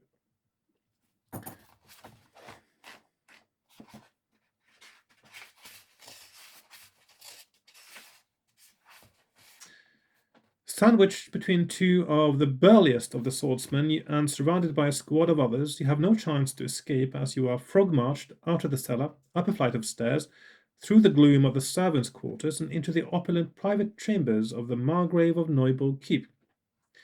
Your guards halt at a pair of grand carved doors on which the leader raps loudly. When the doors have been opened, he bows and announces in a barbaric accent, "May it please the Margrave affirms by captured within the castle walls." I don't know, that's the barbarians. How do they speak? Anyway.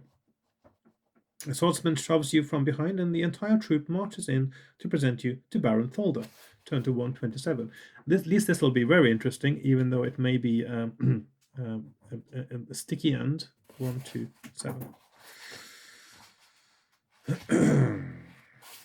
When you were last in Tholder's great hall as his honoured comrade in arms, you marvelled at the austere magnificence of the vast stone-pillared chamber.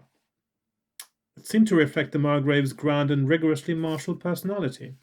Now you are his prisoner, and everything seems to have changed. Sumptuous tapestries cover the walls, and the floor is littered with rugs and cushions.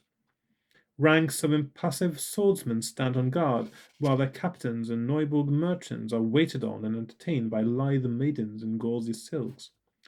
Some of the young women are dark-haired beauties from the south. Others, wearing chains between ankles and wrists, are from the Neubuk area. Tholder himself is sprawled on a grandiose gilt throne, a goblet in his hand and a faraway look in his eyes. Seated next to him on the dais is a small figure in a dark red cloak with a cowl that conceals its face. This figure whispers in Tholder's ear as you approach. Will you remain silent while Baron Tholder dispenses summary justice and decides your fate? If so, turn to 392. If you want to identify yourself and appeal to the Margrave's memories of your past exploits together, turn to 261. Right, I think I don't know how much space I'll need for this. I'm just going to go up and do a new page now. So, FF25, page number 3, and I'm doing 1 to 7. This reminds me a little bit of Lord of the Rings, of course. King Theoden and Worm Tongue. Yeah, a little bit. I'm going to appeal to his memories, although I probably need the ring for that.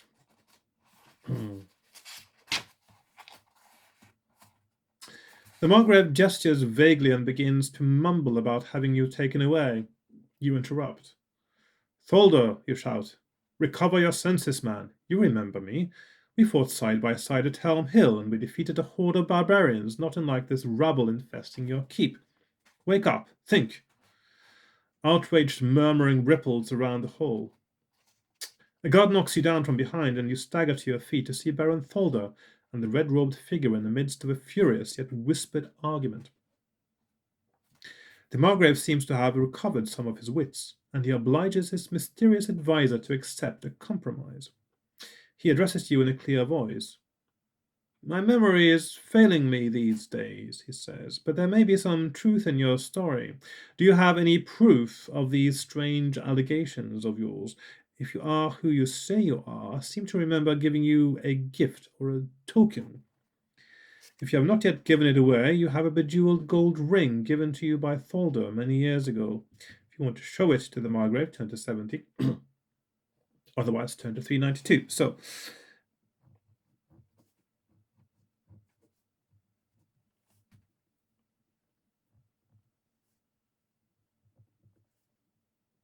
now, it occurs to me now that, of course, once you know the path through this book, you don't need to give your ring away to... You don't need to give your ring away to Hugh, technically. Unless you want to commit to the ordeal. So, because at the moment, there is no... I mean, you can follow the path. You can get the weapon from the market stall. You can talk to the dwarf to find out that you're looking for someone else in the keep, and still be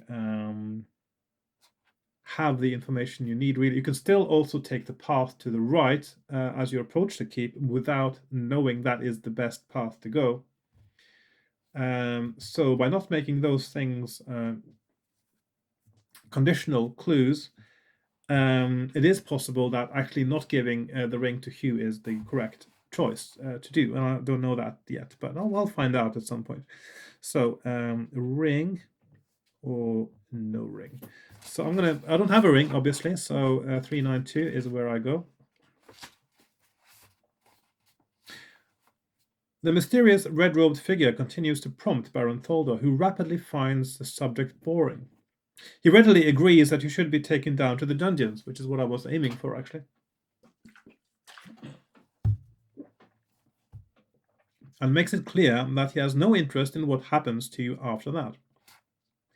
10 guards, that must be quite important, 10 guards, escort you from the Great Hall and down a series of narrow staircases. At one point, you reach a dark underground gallery. Half of the escort contingent has already started down the next set of spiral stairs, and the other half is coming downstairs behind you. You have a slim chance to escape, although you do not know how far you will get in the darkness. If you want to sprint along the passage into the dark, turn to 88.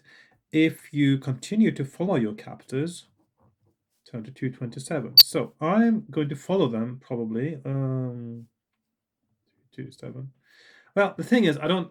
this other priest that I'm supposed to be able to find here, I know he's hiding in the dungeons, but am I close enough to where he is for me to find him if I escape now? Or do I have to actually follow these guards all the way down to the dungeons? I'm going to follow my captors. I'm going to go with that gut feeling I had earlier to see if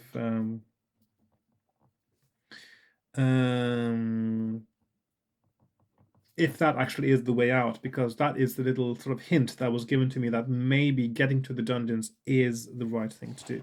So I'm going to go with that. The guards have no reason to suspect.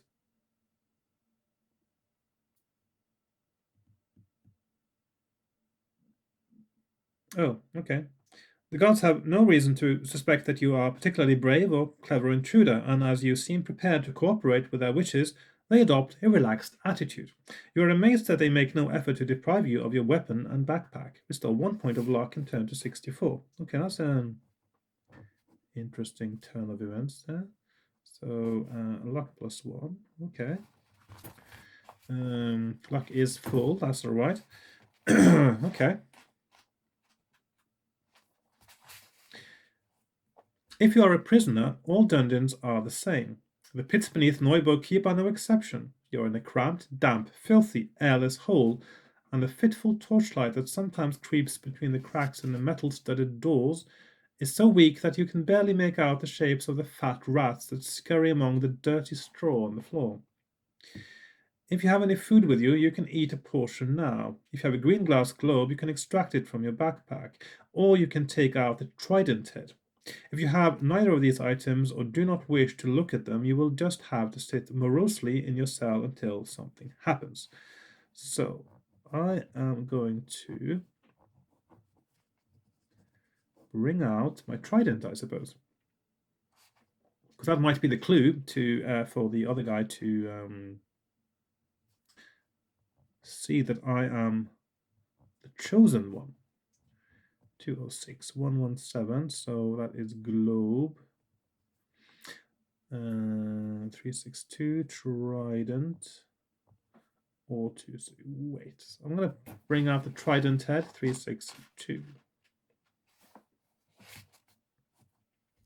You're amazed to find that a faint blue luminescence is flickering along the barbs of the strange three-pronged weapon. You scrape off some of the encrusted dirt and rust, and there is enough light to see by. The light weakens as you point the spearhead to the ceiling, but strengthens if you direct it towards the floor. You kick aside the mouldy straw and notice that several of the flagstones are ill-fitting and could, with some effort, be prized up. Perhaps the trident is indicating a possible escape route, or maybe it's indicating the presence of the weapon of what it's meant to kill, or it's indicating the location of the shaft, of course. If you decide to try to raise some flagstones, turn to 80. If you would rather sit in your cell and wait, go to 206. So I'm going to prize up some flagstones. Thank you very much. It is very hard work removing a flagstone, because they're heavy. And when you have finally heaved it out of position, you are disappointed to find that underneath it are rocks and packed earth. You persevere, however, and find that the next few flags are easier to lift, and under the fourth you find a gaping hole, a rough, downward shaft that is just large enough for you to squeeze through. If you want to descend into the darkness, turn to 264. Otherwise, you can replace the flagstones and wait in your cell for something to happen.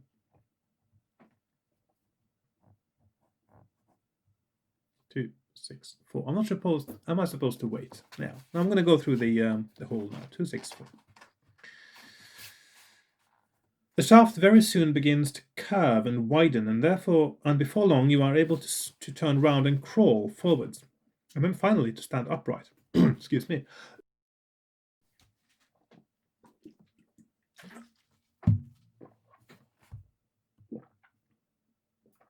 To stand upright and walk. When the vertical shaft has become a horizontal tunnel, Ahead you see an orange glow, almost like firelight, and you advance cautiously. The tunnel you are in leads into a wider passage, the very walls of which are pulsating with a ghastly fiery glow. The passage is completely deserted and silent. Right, just 26. I've not seen this place before, obviously. Turn to 170. Just gonna do this straight up now. I don't know how much space I'll need for other things.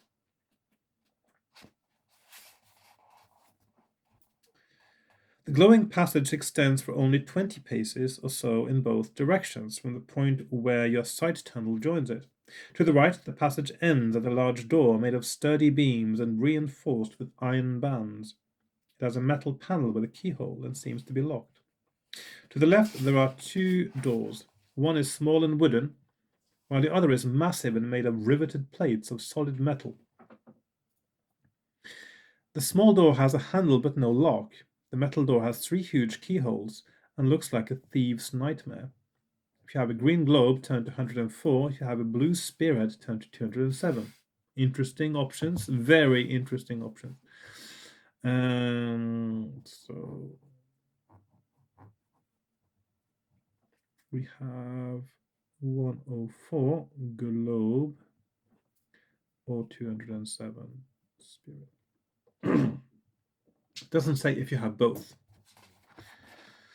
The head of the trident is now glowing fiercely, and the flickering blue light reaches a new intensity when you point it at the large wooden door to your right. If you want to try to open this door, turn to 200. If you would rather try to unlock the metal door, turn to 243. If you want to try the small wooden door, turn to 373. So 1, 2, 3 options.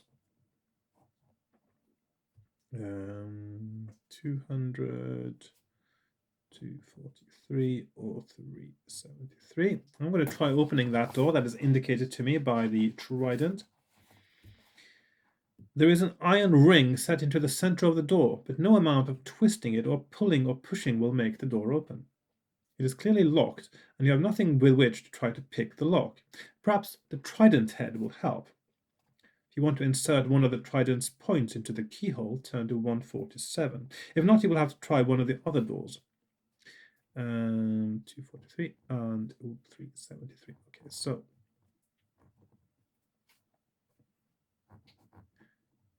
I suppose I will try to use the trident as a key. 147.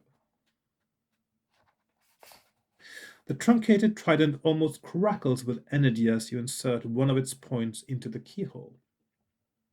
To your surprise, the lock begins to twist and sag, turning molten even though there is no source of heat. You push against the door and it opens a little. Replacing the head of the trident in your backpack, you grip your weapon and walk through the doorway. Turn to 7. 7. This is quite an interesting turn of events. Yeah.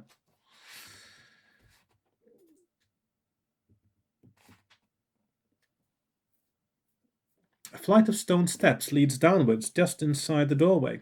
The first few steps are illuminated by the red glow from the passage, and far below you can make out the bottom of the stairway, dimly lit by a blue radiance spilling through a doorway. Most of the stairway is in complete darkness, and you descend carefully. Halfway down, at the darkest point, you halt in mid-stride. A voice is addressing you. "Halt, stranger! State the name of my master, or do not dare to approach me." You cannot detect the source of the voice. If you decide to say nothing and continue to tiptoe down the steps, turn to 379. If you reply, write down the name you choose to call out and turn to 77. I suppose his master would be Hugh or Oiden, I suppose. Oiden, I guess. So let's see. So name or continue. So let's call out Oiden or Hugh, depending on which is correct.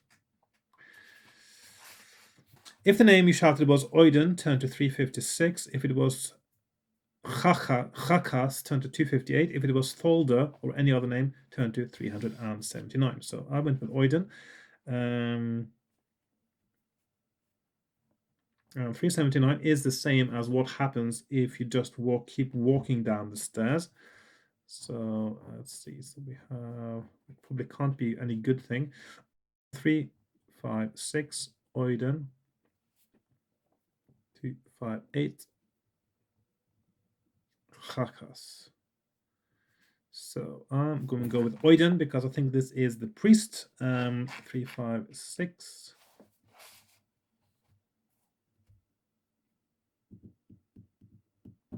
Ah, well. You have uttered the name of a rival divinity in a shrine dedicated to the howling gods of the southern peoples. You will suffer for your sacrilege. Reduce your luck and willpower by 1 point each, and your stamina by 3 points. I'm not going to do the stamina, can't be bothered. Willpower is down to 7, not very good. Until you leave this unholy place by returning to the passage at the top of the... Reduce your luck and willpower by 1 point each and your stamina by 3 points until you leave this unholy place by returning to the passage at the top of the stairs. Okay. Feeling dispirited and lethargic, you are dimly aware that you have made an error and fallen under a curse. Turn to 379. You are not challenged again as you tread carefully from step to step towards the pale blue light at the bottom of the stairway. The 23rd stair felt like all the others when you tested it with your foot, but when you put your weight on it, it collapses. Test your luck. Luck. So that means that this is... oh, hang on. I'm putting the wrong arrows here now.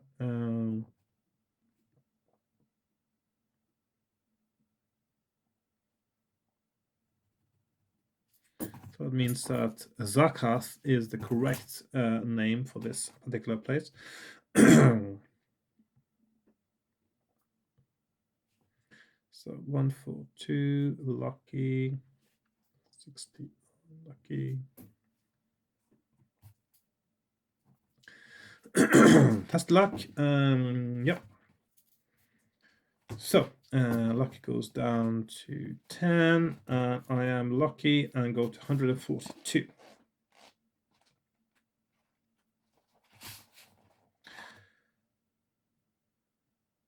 One of your flailing hands instinctively hooks itself over the step below the one that gave way. You stretch your legs, but can find no perches. You sense that you are hanging above a vast chasm. You breathe deeply, trying not to panic in the darkness. With great deliberation, you reach up to push your weapon onto a secure step. You now have 2 hands to support your weight. You concentrate, block out the pain, contract the muscles. Inch by inch, you pull yourself up. When your limbs have stopped shaking, you continue down the steps, hardly daring to rest on any one of them. You reach the end without further incident. Turn to 16. 16.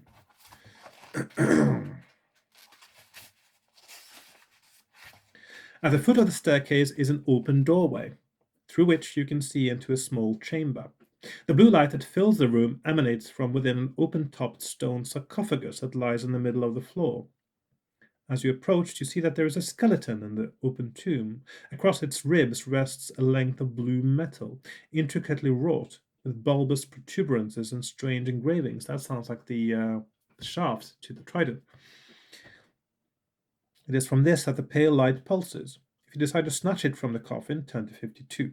If you think it would be prudent to dismember the skeleton first, turn to 337.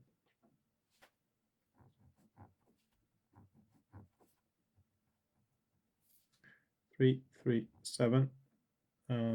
52. Snatch or dismember.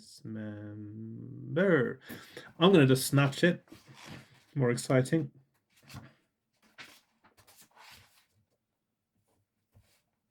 You pick up the misshapen shaft of blue metal. It is surprisingly light, as if it is hollow, and despite its unusual shape, it fits snugly into your hand. One end of the shaft terminates in a screw thread, so it is clear that whatever it is incomplete. Do you have a 3-pointed spearhead? If so, turn to 251. If not, turn to 309. Would you even have been able to get here without the spearhead, though?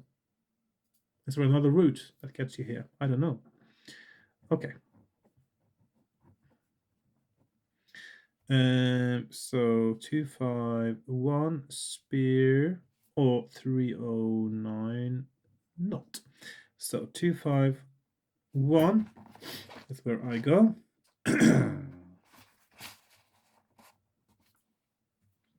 The metal shaft fits perfectly into the three-pointed spearhead. Before you can inspect this strange weapon more closely, you are appalled to see that the skeleton is moving. With many creaks and clicks, it stands upright in the coffin, moves its jaws in a gruesome parody of speech, and lurches towards you. You thrust at it with your newly acquired weapon and are surprised and delighted to find that as soon as the points touch it, the skeleton begins to fall apart. Within seconds, there is nothing left but dust.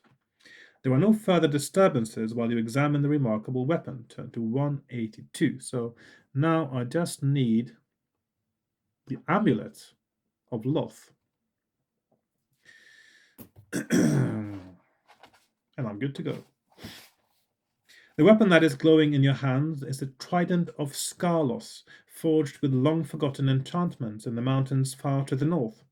It is made entirely of a metal with a blue sheen, and every surface is covered with intricate engravings. Also, why would a metal with blue sheen rust as if it were iron? It's a different metal. Only iron rusts. Anyway, the head of the weapon, three barbed points running together into a cylindrical shaft, is small and elegant. By contrast, the handle is bulky and has asymmetrical protuberances, in spite of which it is easy to hold with one hand. The handle is its power source. Now that the weapon is whole again, the light given off by the separate parts is fading rapidly. In addition to being easy to use, the trident is powerful. It delivers a bolt of energy as well as wounding in the normal way. When using it, add 2 points to your skill. So, skill now 11 technically.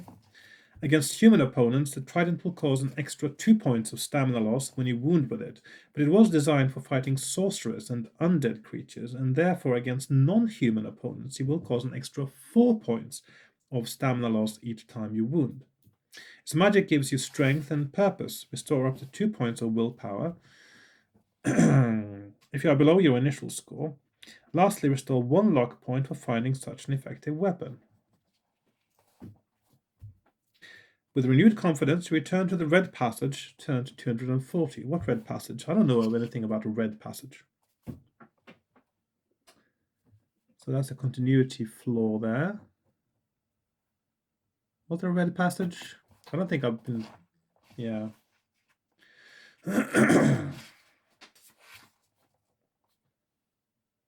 At the top of the stairway, you emerge into the weird ruby glow of the main passage. You pause to consider your options. And now, of course, my temporary curse is also lifted according to what it said in the text. And so my luck and willpower go up again by what it was reduced to when I was in the temple of, some kind of temple of the Howling One.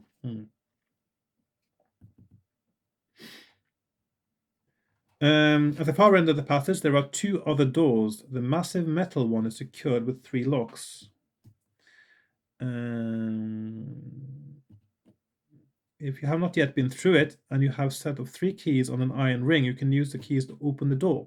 The small wooden door does not appear to be locked.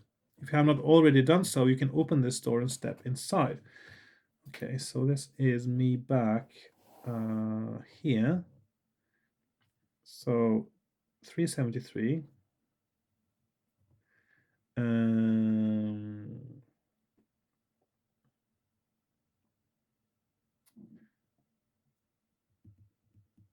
The only other alternative is to return down the side tunnel to your dungeon. So I'll turn to 206, which is the same as waiting. Okay, interesting.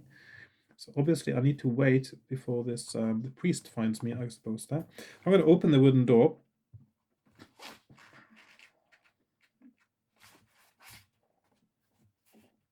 As soon as you touch it, the little wooden door swings open. You stoop to peer into the room beyond, but can see very little. Gripping your weapon, you advance through the doorway. Turn to 255. A short dark tunnel leads into a chamber carved out of the rock. There is no floor. Instead, there is a deep pool of still liquid. In the depths,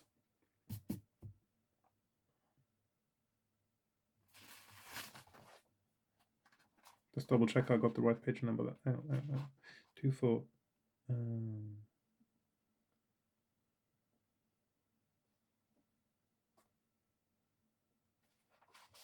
373, wasn't it? And then 373.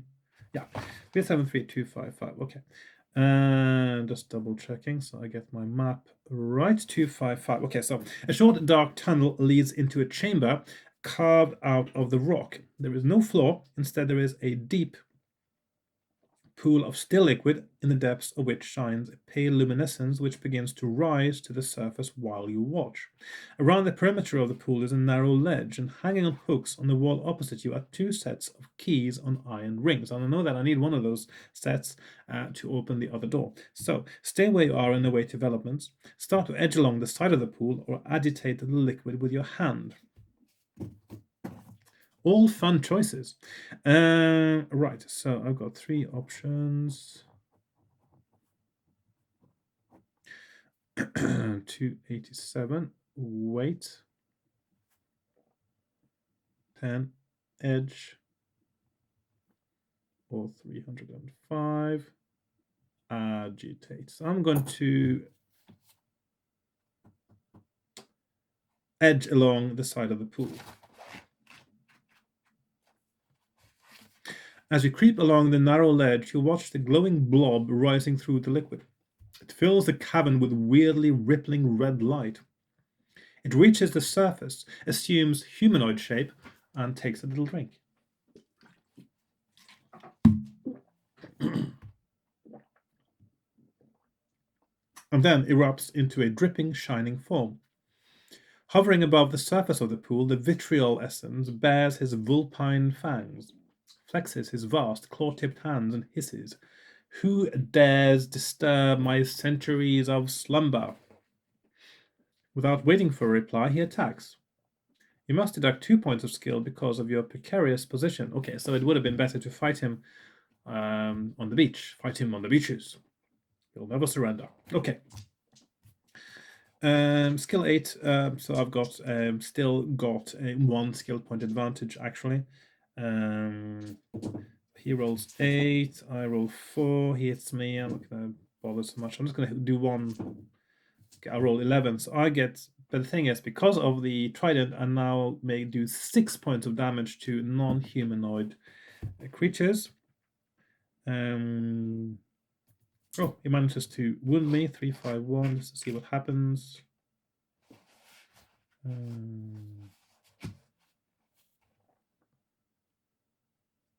The talons of the vitriol essence rake your body, scoring your flesh and depositing streams of acid. Deduct 4 points from your stamina. Such a wound is not only deep and serious, it is also cripplingly painful, and also it would be enough to eat one portion of food to cure it as well. Can you stand the agony? Test your willpower. Yeah, willpower down to 9. If you make a successful roll, you will yourself to continue, return to 10, and resume your fight. But of course, now I have killed it, and I'm going to 10 edge. So that is 351, and then winning turns to 112. Except I didn't reduce him to 2 points of stamina, actually. Let's see what happens there. Raging, snarling, and flicking drops of liquid from his claws, the vitriol essence sinks below the surface of the pool. You watch as his luminosity descends to the depths. The cavern returns to deep gloom. You can now sidle around the perimeter of the pool and collect the sets of keys. Turn to 345, or you can return to your dungeon cell 206. So I'm going to go to, let's move down there actually, 345, keys, or 206. So I'm going to get the keys, 345. As you inch along the narrow ledge, you glance into the pool and notice with horror that the fiery glow of the vitriol essence is beginning to rise slowly from the depths. Well, I killed it, actually, so yeah, no. Snatching the keys and completing your perilous circuit of the pool before the creature reaches the surface will require nimble footwork and good fortune. Yeah, I'm not going to do that because it's dead. Seriously. Okay. Right, so...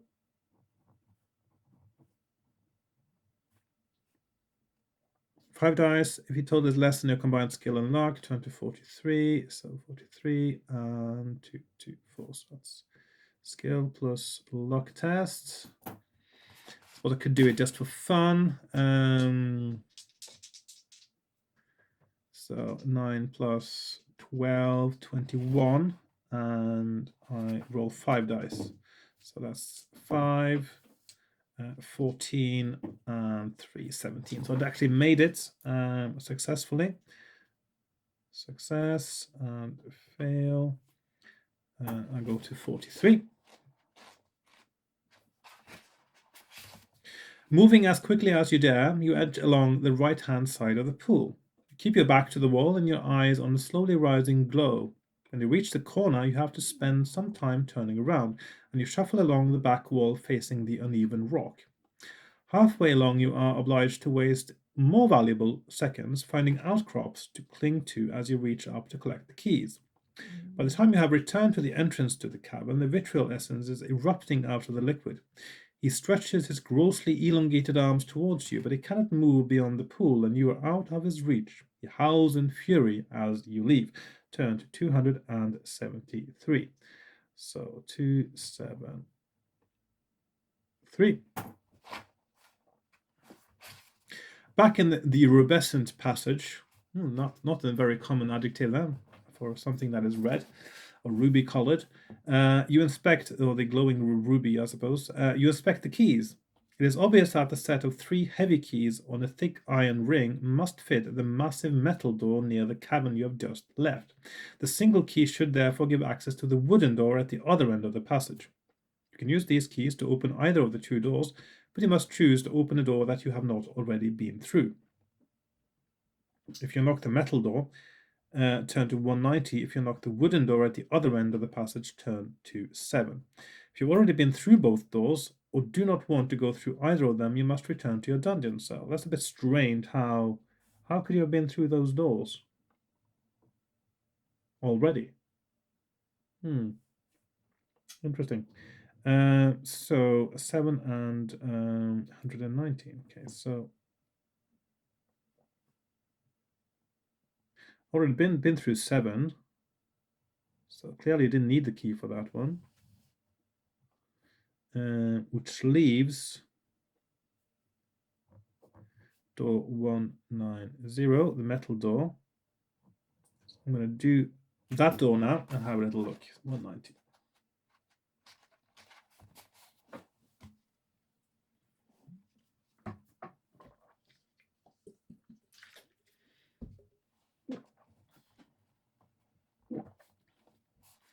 Enough red light seeps through the open doorway to enable you to see that you are in a vast armory. Rows of swords, shields, spears, and pikes disappear into the gloom. You have never seen so many weapons in one room. They're all of antique design, and you judge are of southern origin. They have been stored here for centuries, but you can see very little corrosion on them. In fact, they are hardly dusty. In front of you, between the stacked rows, there are 3 stone slabs. On each slab rests 1 weapon. You cannot decipher the carvings on the stones, but it is clear that each of these weapons is special in some way. If you are content with the weapon you have, there is nothing of interest to you in this room. If you want to exchange your weapon for one of the 3 on the slabs, exchange my trident? I don't think so. You can choose between these ones. Okay, so I'm going to just put those options up here for fun. I'll check those out some other time, maybe. 2, 4, 7, 1, 2, 0, or 1, 3. So tube, mace, and scimitar. Now, since I'm not picking those up, I may as well have a little look and see what they would have been. 2, 4, 7.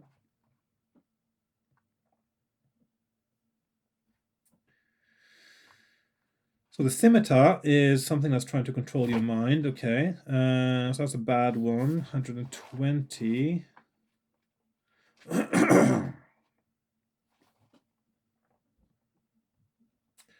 of energy. Okay, so that doesn't sound like a good weapon either. Thin brass tube.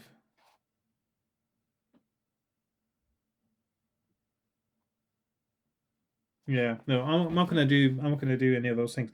Anyway, so that sounds like they're all quite bad. But the thing is that, of course, I have the greatest weapon already, so that's not interesting to me at all.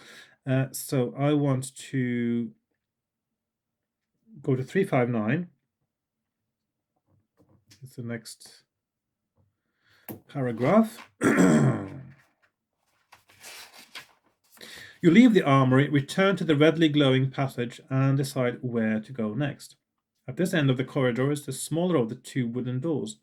It has no lock, and if you have not already done so, you can try to open it. 2373. I have been there before, of course, now. So that is 373. At the other end of the passage is the larger wooden door with the large metal lock. If you have not already opened this door and you have a key, you can use the key to open it. Turn to 7. Oh yes, of course, I did open that with the trident instead of the key, didn't I? I just melted the lock.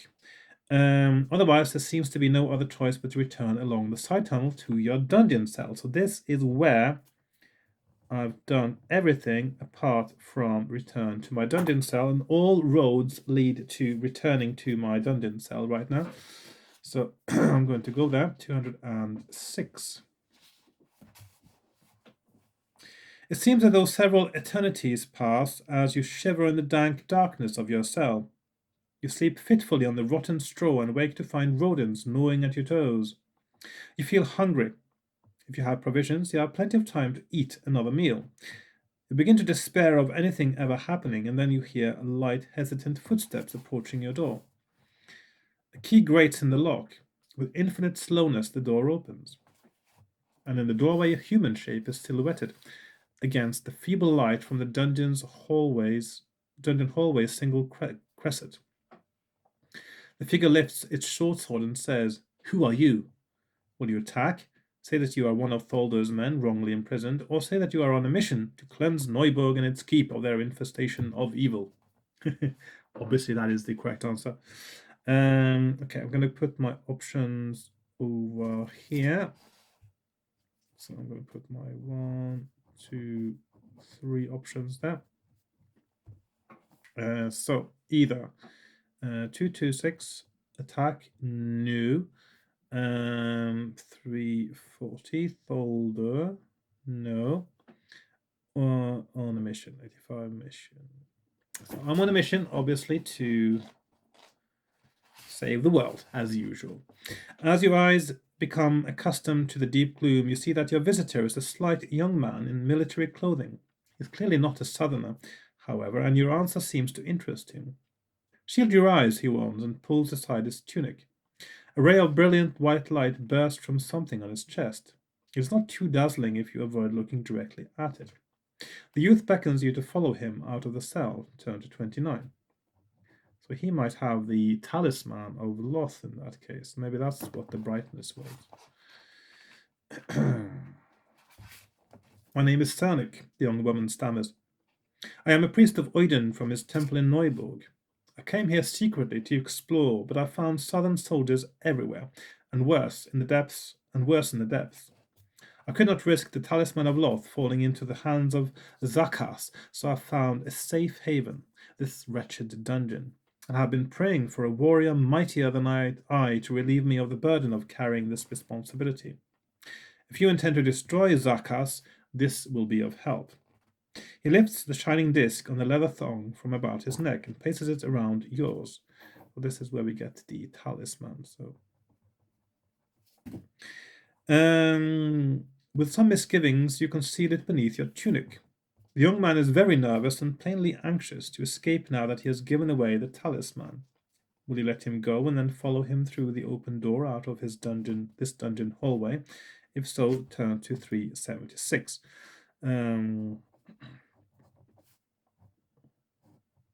If you decide to restrain him and demand more information, turn to 150. Well, I'm hoping he can give me more information. 376. Go and restrain.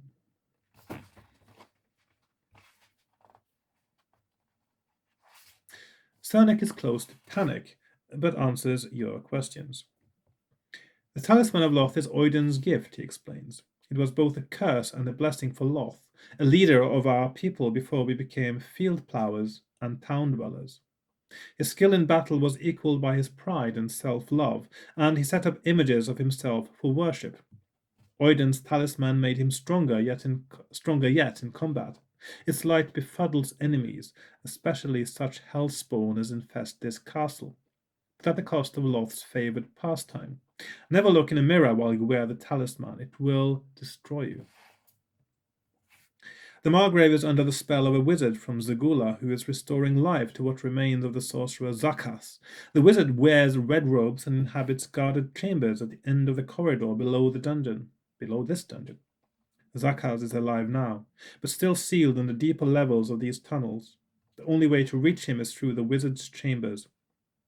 Cernic pulls away from you and scampers through the open door out of the dungeon hallway. After a few minutes, you follow. Turn to 376.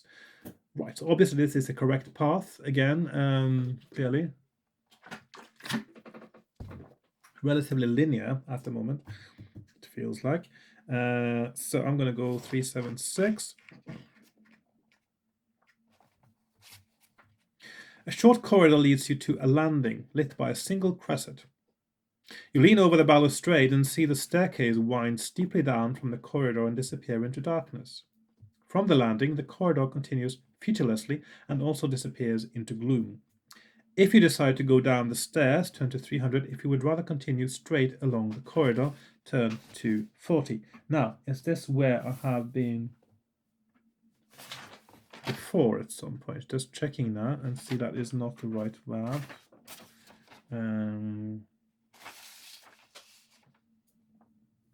40. Yes, I do have 40 on my map here. Down the stairs. I do have downstairs as well. Okay. So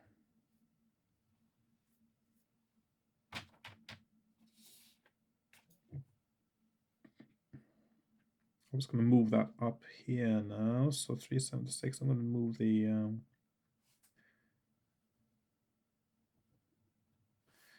300 down there. 376. And then 40 is going to move up here. There we are, 40.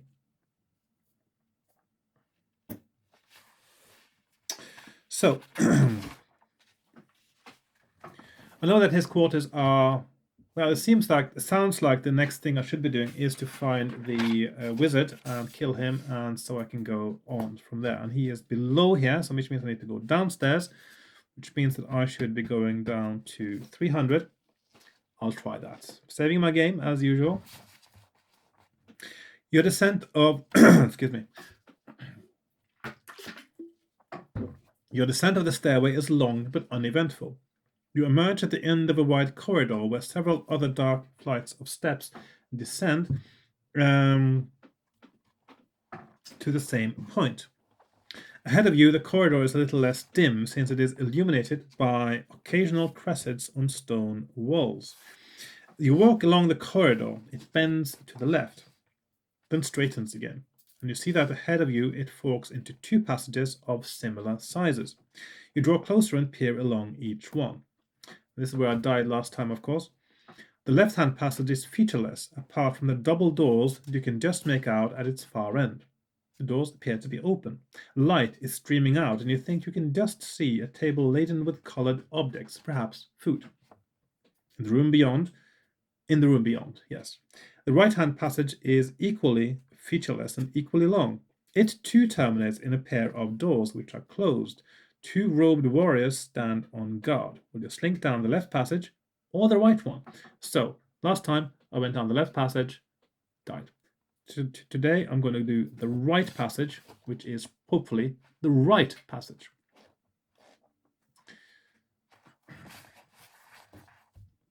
This corridor has many natural recesses in its rock walls. You are able to get quite close to the guards outside the double doors by flitting from cover to cover. However, you are unable to gain much more information. The guards look bored and impatient, but reasonably alert, and you have no way of telling whether there are more soldiers beyond the doors. It would be impossible to rush the guards and dispose of them before they could raise the alarm. You can think of only 4 courses of action.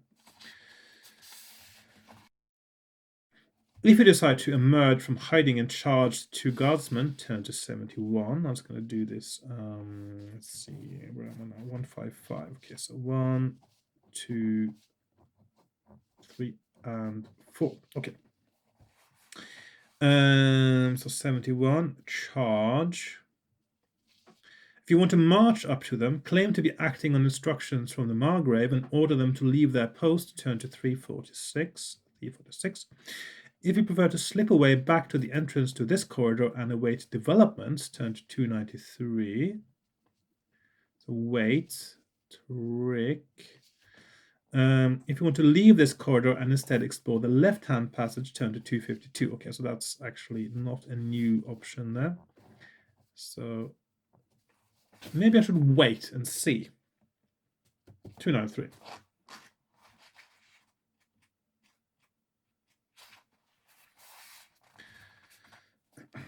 Standing in the shadowed nook of the corridor, you have a view towards the guarded double doors and along the wide corridor that leads back to the stairways. It is from this latter direction that you eventually hear the sound of footsteps. You listen intently. 2 people are approaching, you are sure. One is marching quickly and is much nearer now than the other, who is dragging his feet. You dart from cover and race towards the stairways, looking for another recess from which to spring an ambush. You find one and pull yourself behind a rock outcrop as the first marcher, a brisk southern swordsman, comes into sight. When he draws level with you, you attack. If you have the Talisman of Love, its dazzling brilliance will reduce your opponent's skill by 2 points. So, right, so it's an 8, but I have the Talisman of Love, of course. So he is technically now a 6/8. My skill is 11 with a trident. This is a humanoid, so which means I do, what was it, 2 extra damage. So yeah, so I've got 5 skill point advantage. He rolls 9, I roll 5. I hit him and I do 4 damage. He rolls 9, I roll 12, and he is dead. So 1, 2, 6.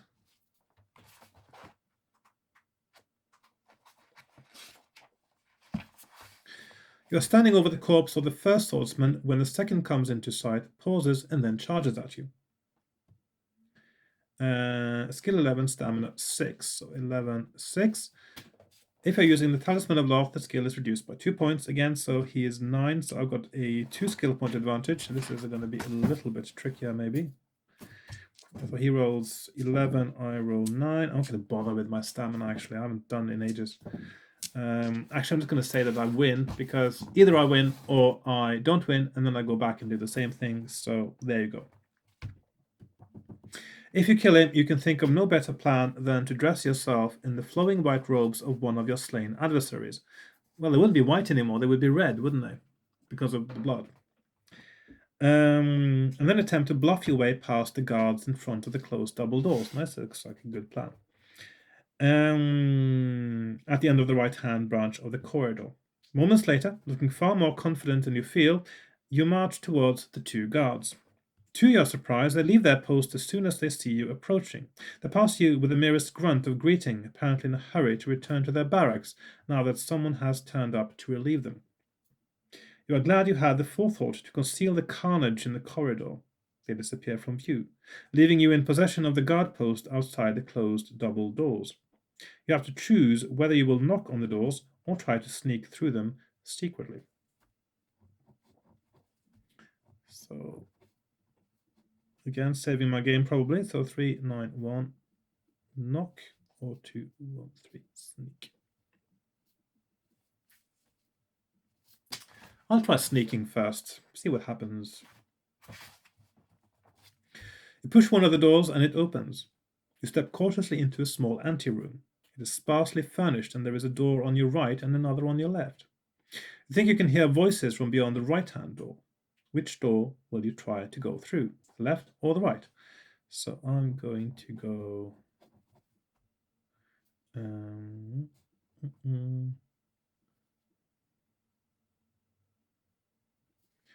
I'll start with the one where there are no noises. Might have to change my mind later, but there you go. The door swings open and you are looking into a long storeroom. Boxes and barrels are stacked along the walls, and there are quantities of foodstuffs lying on a wooden table. There is another door alongside. That's a bit of a weird thing to have right here, unless it's a kitchen. There's another door alongside the one you are looking through. You enter and examine the contents of the room. Most of the boxes and barrels contain food, and there are also some bundles of cloth. If you want to eat some of the available provisions, you find that the food is of excellent quality. Restore up to 4 points of stamina if you need to. Now, this is also another problem with things like provisions and stuff in books like these, is of course that now you could have just stocked up as much as you wanted. Anyway, if you now decide to try to go through the other door from this room, turn to 115. If you would rather go back out of the anteroom and try the right-hand door from there, turn to 6. So I got a choice of another door, which might be better. I'm going to try that door first now.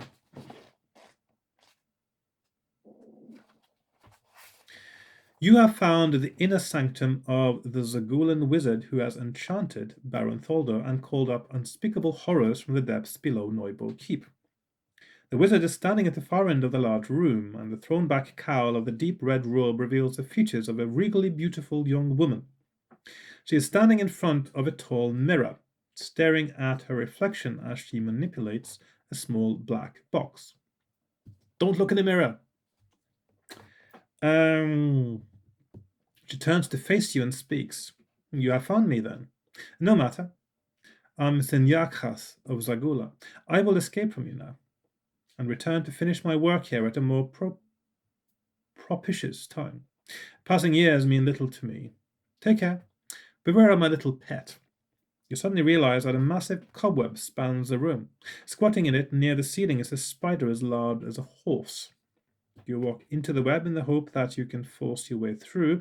If so, turn to 89. If you would rather cut a way through with your weapon, turn to 12. I'm going to cut my way through. Thank you very much. 89 into 12. Cut.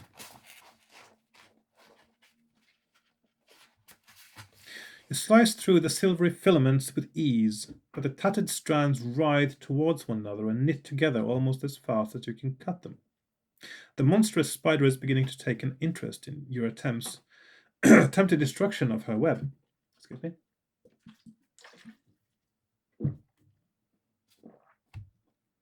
And starts to pick her way towards you. You attack the web with increasing frenzy, but you cannot cut it fast enough. You glance at Senyakhas. She has discarded the black box. The surface of the mirror is a swirl of colors. She turns to you and snaps her fingers, and the illusory cobweb and spider disappear. She waves and steps through the mirror. As you watch her escape you, the frame of the mirror begins to glow and lose its shape. If you try to follow her through the mirror, turn to 363. If you decide to leave the room, turn to 169. I don't think I'm meant to kill her, actually. I think I'm just meant to go through her chambers, because she's going to leave now and come back later, and I can defeat Zakas in the meantime, so there's nothing for her to come back to. So I'm going to save my game, as usual, of course, and 363 mirror. And of course I have to be careful with the mirror, because if I try to follow her through, I might look at the mirror and the talisman might actually burn me to death. So 169 and leave. So I'm going to leave the room.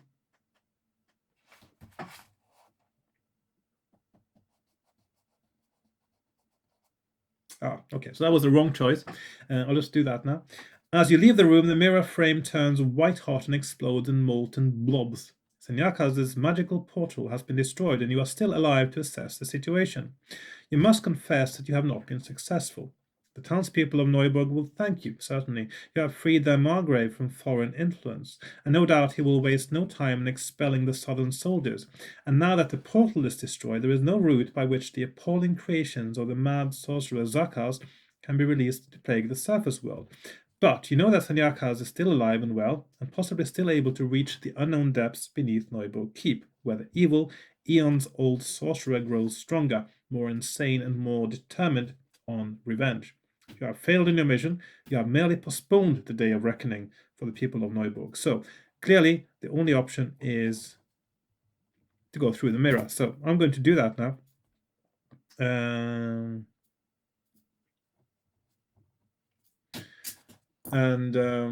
Yeah. Oh, hang on. If the web was just an illusion, if I just walk straight through it, that's the correct option now. So I'm going to go back to my save game a few steps ago, and I'm going to, instead of cutting the web, because that's what she wants, that's just a waste of time, I'm going to just push through it. So arms over your face, you push through the silvery filaments. You feel them clinging to your skin, and then they disappear. You look around. The web and the spider, both illusions, have gone, and Senyakas is turned to face you. She is angry and fearful and pulls a long knife from the sleeve of her robe. If you have the Talisman of Love and want to reveal it, turn to 357. If you decide to try to talk to the sorceress, turn to 233. If you want to attack her, immediately turn to 160. I'm going to try to use the talisman. Let's see. 357 talisman. 233 talk or 160 attack. Again, saving my game, obviously. 357.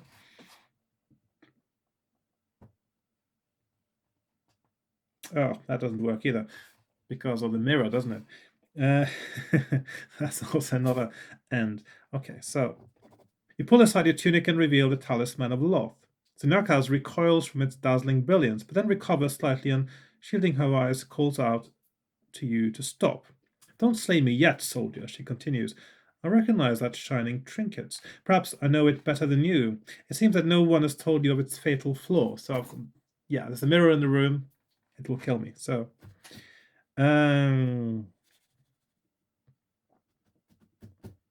okay, so I'm going to talk to her in that case.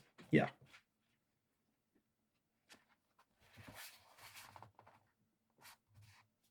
Oh, hang on. Is that the correct? I got the wrong paragraph on my.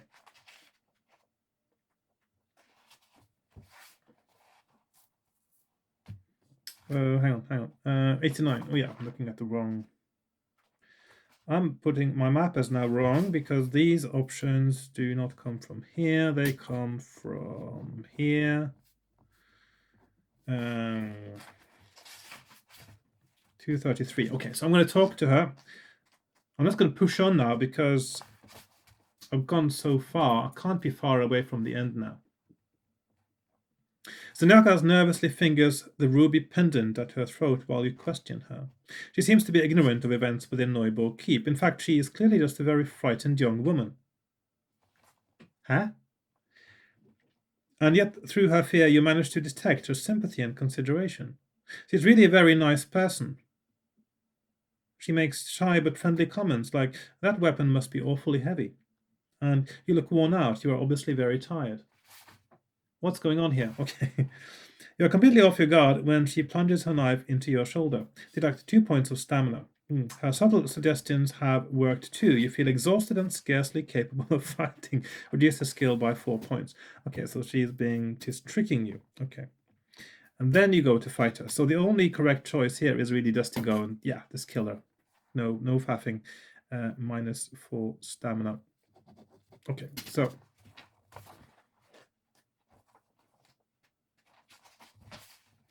I'm going to just probably just pretend like I did that the first time and just attack her right away. The illusionist Senyakas is an accomplished knife fighter. Skill 9, stamina 8. So I'm just going to roll that out. So she rolls 5, I roll 5, and I've got 2 skill point advantage. So I do 4 damage, 7 and 8. She is dead. If you defeat her, you have earned the thanks of the Margrave and the people of Neubuk. The beautiful Zagulan had enthralled Baron Tholder and was the leader of the southern soldiery. However, you have still to discover and destroy the source of the evil and unnatural creatures that plague the town. The tall metal frame mirror seemed important to Senyakas. So did the small black box that you now prize from her lifeless fingers. It is hollow and rattles, but is sealed. If you smash it open, turn to 381. If you inspect its surfaces, turn to 131. So let's see, 9, 8. So I'm just going to go up on the next page now, actually, with 160. Yeah, just to make the end game now end up on the correct page here. So I'm just going to do 160 duplicate there, and then I have the options. 381 smash. I'm not a barbarian. I don't smash things. I'm going to inspect it before I do any such thing. 131. Buried in one face of the cubicle box is a small metal rod. Etched above and below it are two letters, Z and X. The rod can be moved forwards and backwards. You decide to experiment. Will you push the rod towards Z or towards X? Am I spelling out Zakas or something, which starts with an X, of course? Right. So we have two options. 288X, 42Z. So 288.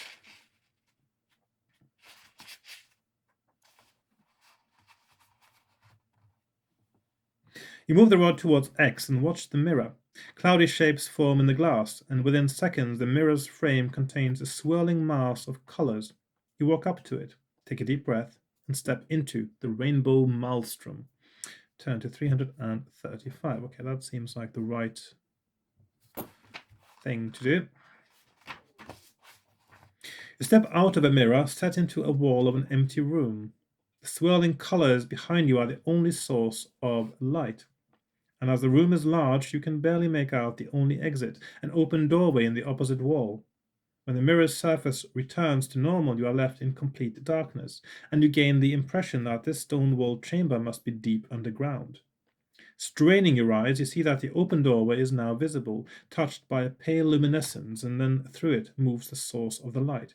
A huge warrior in a complete suit of plate armor and an enclosed helmet. The ghostly light is emanating from his body. It is gleaming through the cracks between the metal plates and streaming through the slats in his visor. His voluminous surcoat reaches to the floor and trails after him.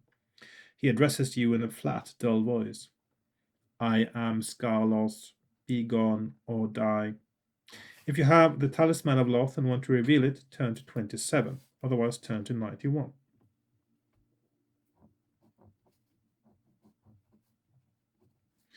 Now surely must be the right time to reveal the talisman. So talisman, or no. So I'm going to reveal the talisman this time and go to 27. The dazzling radiance from the talisman floods over the warrior, but it seems to have no effect on him. Far from recoiling in shock, he advances, swinging his broadsword. You leave the talisman exposed. At least its light helps you to see and prepare for combat. If you have the trident of Scarlos, turn to 378. So this is his trident, I guess. Turn to 378, otherwise 241. So trident.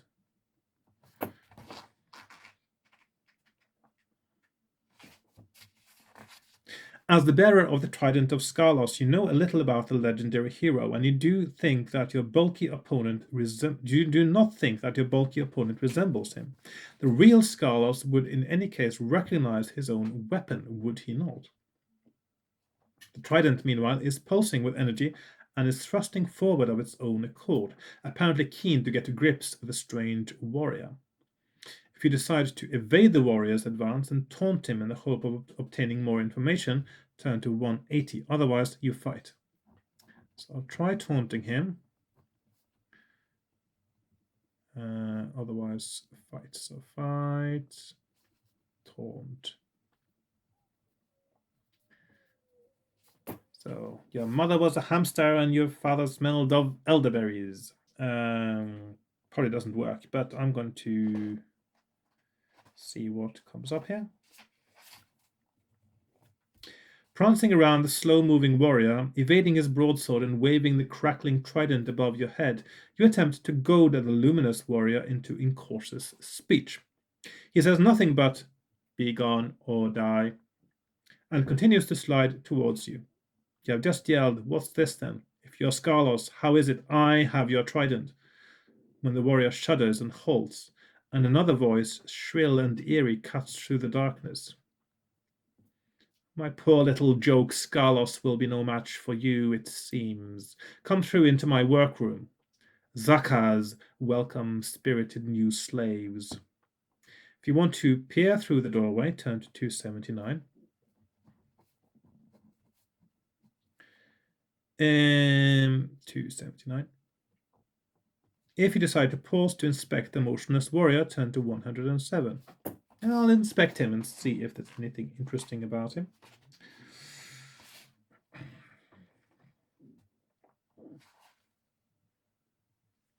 Intrigued by the pale luminescence exuded by the warrior, you inspect his still body. When you experimentally kick him through his surcoat, you find a strangely solid mass where his legs should be. With a growing sense of fear, you grasp his helmet. You pull it off and drop it in horror. He has no head. Instead, there is a glistening, featureless, rubbery protuberance which, as you watch, begins to distend and ooze towards you. Test your willpower. Didn't actually manage that, but this is right at the end of the game, so I'm going to ignore that probably. I'm just going to see what happens if you fail, and then I'm going to pretend as if I didn't fail, or didn't make the choice, I suppose. So hang on, 279 or 257. So that's fail. So 257. If you fail your willpower check, what happens is, if you now have less than 6 points of willpower, your sanity has snapped under the onslaught of the horrors you have witnessed while in Neubuk. You do not care what happens to you now. Even if you are still sane, you are temporarily petrified with fear and unable to resist as a slug-like creature slides slowly out of the suit of armor, curls its glistening bulk around your body, and drags you through the doorway into the next room, where your meeting with the grotesquely deformed conglomerate being Zakaz delivers a further shock to your deranged senses. Sane or insane, you are used in Zakaz's surgical experiments. There you go. So basically, do not inspect. So do not do that. So I'm going to pretend I didn't do that, or that I succeeded in my willpower check. You look through the open doorway and stare at a slaughterhouse scene that revolts all your senses. The overpowering stench of blood and decaying flesh washes over you. The cavernous chamber is lit by lurid blobs of luminous slime that crawl across the walls. Everywhere there are piles of corpses and bits of corpses. Some half-dismembered creatures are moving. Others are not only unidentifiable, they are also wrong, blasphemous, unnatural abominations. And all the time you stand staring in horror.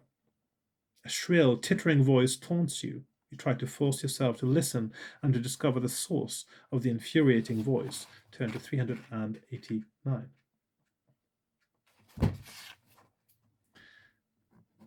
Oh, wrong color. 389. Congratulations, you have found Zakaz, the immortal, the invincible lord of this miserable anthill and soon to be lord of all cool.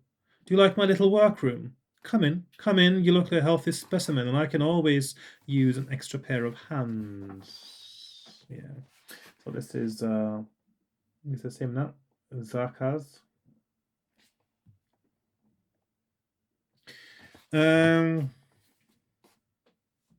The voice trails off into demented giggling. You are sure it comes from near the enormous heap of limbs, some of which are twitching. You step towards the towering pile. I have slept for many centuries, but have forgotten nothing. The descendants of those who imprisoned me here will all die quickly if they grovel for mercy. Quickly if they grovel for mercy, yes. All will make a useful contribution, however. They are the raw material for my army of conquest. You have probably met some of my creations. Ingenious, are they not? Practice makes perfect. And ever since Senyakas woke me, I have followed a program of intensive self-improvement. So like a 12-step program or something, probably, or diet, maybe, or some kind of, I don't know, Pilates, I don't know. You have found Zakas at last. His wild-eyed head is nodding at you over the huge pile of limbs. What can it be? You groan and cover your eyes as you realize that the heap of twitching limbs is Saga's. It begins to scuttle towards you on an assortment of legs. Test your willpower. The Talisman of Love, if you have it, helps you in your hour of need. Its pure light gives you courage at 2 points to your willpower for this test only, so I'm fine. So will, and then I have 2 options. 201 or 310, fail and success.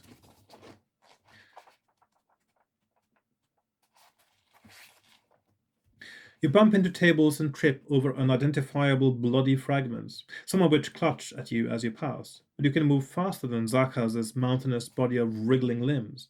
You will have to fight, however, unless you have both the Talisman of Love and a green glass globe. If you have both of these items and want to try to use them, turn to 18. If not, you must fight Zakas as best you can. Okay, so the green globe that you are told by the tree and the courtyard that is in the tower that you shouldn't visit is also an essential, well, not essential item, but a helpful item. So the correct path then through is to not fight or not keep the tentacle if you fight one of the monsters in the night. And then you go to get the green globe in one of the towers and in the heap of dung, and then you get the everything else, of course, as I have in the course of this game. I'm just going to check out both endings now, see what happens if you have the glass globe. So 18 or 167. So if you have the green globe as well, that I found last time, you are hoping that the intense light of the talisman will cause the green globe to glow and heat up so rapidly that it inflicts serious damage on Zakas. Your first task is to lodge the globe somewhere in the nest of wriggling limbs. You pull it from your backpack, so I'm not going to do that now because I'm just going to see what happens the other one. So that's the easy way out, and the hard one is to, where are we now, 201, so 167 is to fight him. Or presumably it's the easy way out. Let's see, maybe, unless it helps him for some reason, 313. Yeah, looks like it. So 167. Zakas is a formidable opponent. He is so large that he can absorb more damage than any human being, and he can attack with many of his limbs simultaneously. He carries no weapons, so his hands are useful only for punching, grabbing, and gouging. But he also has, among many variations, long insect-like legs.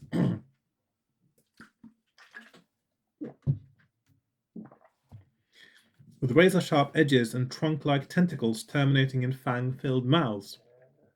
Skill 14, Stamina 32. The Talisman of Love, if you have it, has only limited effect on such a monster. It reduces his skill by 1 point. If you have the Trident of Scholars, however, you find that it seems to revel in skewering the mountain of limbs. It causes an extra 5 points of stamina loss each time you wound with it. I'm just going to try that battle now. I'm just going to pretend I've got my full health. So 11, 19. His skill is 13 and stamina is 32. And I do 7 points of damage every time I hit him. So he's got 2 skill point advantage over me. So he rolls 4, I roll 9, so he's down to 25. He rolls 4, I roll 6, that is a draw. He rolls 8, I roll 9, he hits me. He rolls 12, I roll 3. 12 again, 8, 10, 8, 10, 2. Not very good rolling. 10, 7, 4, 5, 4, 8. So it's down to 18, 6. I forget I can use luck though. But yeah, this is the final battle, so I'm not going to lose now. I'm just going to do it all over again, of course. 9 and well, I've lost my count now. Okay, so that's mine. I'll say 5, 6. Yeah. So I would have died if I'd had to fight him. Now I'm just going to go through the ending with a globe, because basically now I could sort of say that okay, so if I lost the battle without the globe, I could go back, pick up the globe, and do everything else exactly the same, which would be quite easy, by the way. If you follow the correct path, there's very little fighting that needs to be done in this one. So, I'm going to go with check out the full line of if you have the green globe. So,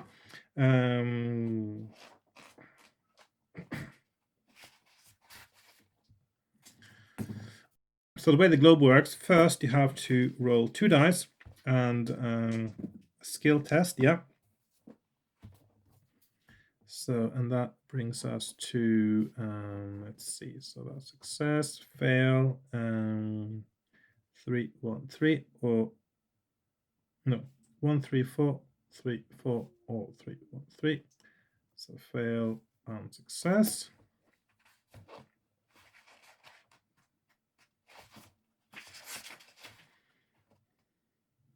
You have thrown well. The globe thuds into Zakaz near the top of the motley pyramid of flesh and disappears among a tangle of thrashing limbs.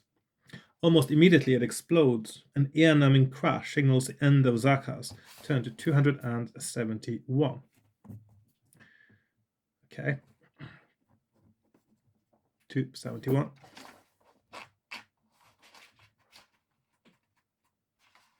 So that is clearly the correct path, because would be really hard, regardless of your starting skill, to actually beat him. Yeah. Among the blood-soaked remains, you find Zakaz's head. At close quarters, it is clear that even this part of the creature is a mongrel creation, welded together from parts of several men and women and at least 2 animals. It is still alive and hurls slurred insults at you until you cleave it in 2. Inside the monstrous cranium, you find a jumble of several brains in a tiny metal box. You pull out the box and keep it in your backpack. You pace slowly and unsteadily back to the magical mirror, which you find has a single lever set into the frame. You pull it, watch the colors swirl across the mirror's surface, and then step through. Turn to 400. So, I know I did didn't really cheat today. I just did some do-overs where I just did different choices, really. You step out into the chamber of the sorceress Senyakas. This room and the others in the suite are deserted, and you take the opportunity to rest, eat, and recover your strength. Then you make your way through the corridors of the dungeons and cellars to the main floor of the keep, where you find Baron Tholder, no longer under an enchantment, energetically ejecting the demoralized southern soldiers from his castle. Between tears and laughter, he overwhelms you with praise and thanks, and insists on escorting you to the Temple of Oiden, so that the old priest Hugh can share in the good news. When you have recounted your story, Hugh merely smiles. He asks for the small metal box, which he says contains the immortal part of Zakaz. You hand it over with alacrity, and Hugh assures the Margrave that this time Zakaz will be imprisoned in a place from which he will never escape. Whether or not you found it during the course of your adventure, Hugh tells you that the Trident of Skarlos is now yours by right. Or you can actually make it without the trident, can't you? And at the public celebration attended by all the townsfolk of Neubuk, Baron Tholdo announces to terrific cheers that he appoints you to be his heir in all things. On his death, you will inherit the keep, the freehold of the town, most of the surrounding farmland, forests, and hunting estates, and the hills to the east, and the title of Margrave. At last, you have your chance to enjoy the comforts of town living. But of course, after only a few days of banquets and soft beds, you find yourself getting bored. It's time to set off on another adventure. And there we have it. Right. That is the end of that. That was a really long playing session. I do apologize. It's going to be a really long video now. But the thing is, this book is relatively linear, actually. It's very easy to find the right path, especially after something more convoluted like the Creature of Havoc that I've just finished. Once I sort of got started now and got into the bits that I hadn't done, I just had to keep going. And it would have been a bit weird to backtrack and do it over again. And it would have been a bit strange to try to recap as well. So I'm going to just leave it there, of course. And next time, that means I'll be starting on the strangely titled Crypt of the Sorcerer. Yes, sorcerers don't live in crypts. It should have been Crypt of the Necromancer. Somebody thought, at Puffin thought, ooh, Necromancer, a little bit, not a nice word. People might think we're doing demonic stuff again and Satan worship, just like with House of Hell. They changed it to Crypt of the Sorcerer when it should have been Crypt of the Necromancer, and it's a terrible, terrible title. There you go. Never should have bowed to the pressure there. I should have kept Crypt of the Necromancer. I mean, it's in the crypt, for crying out loud. That's more scary than the picture is more scary than the word Necromancer. Anyway. So that's what I'm going to do next time. I hope you enjoyed this. Yes, very long. I quite enjoyed it, but I'm losing my voice because I've been doing this for several hours now. So yeah, I hope you... If you enjoyed this, please like, share, comment, subscribe, join me on Patreon, buy me a coffee, all that stuff. As you know, I'm not monetized on YouTube, so all the other stuff really helps. And I'll see you next time with Crypt of the... I'm just going to call it Crypt of the Necromancer. Yeah, sounds more correct to me. So thanks for watching, and goodbye for now. Bye-bye.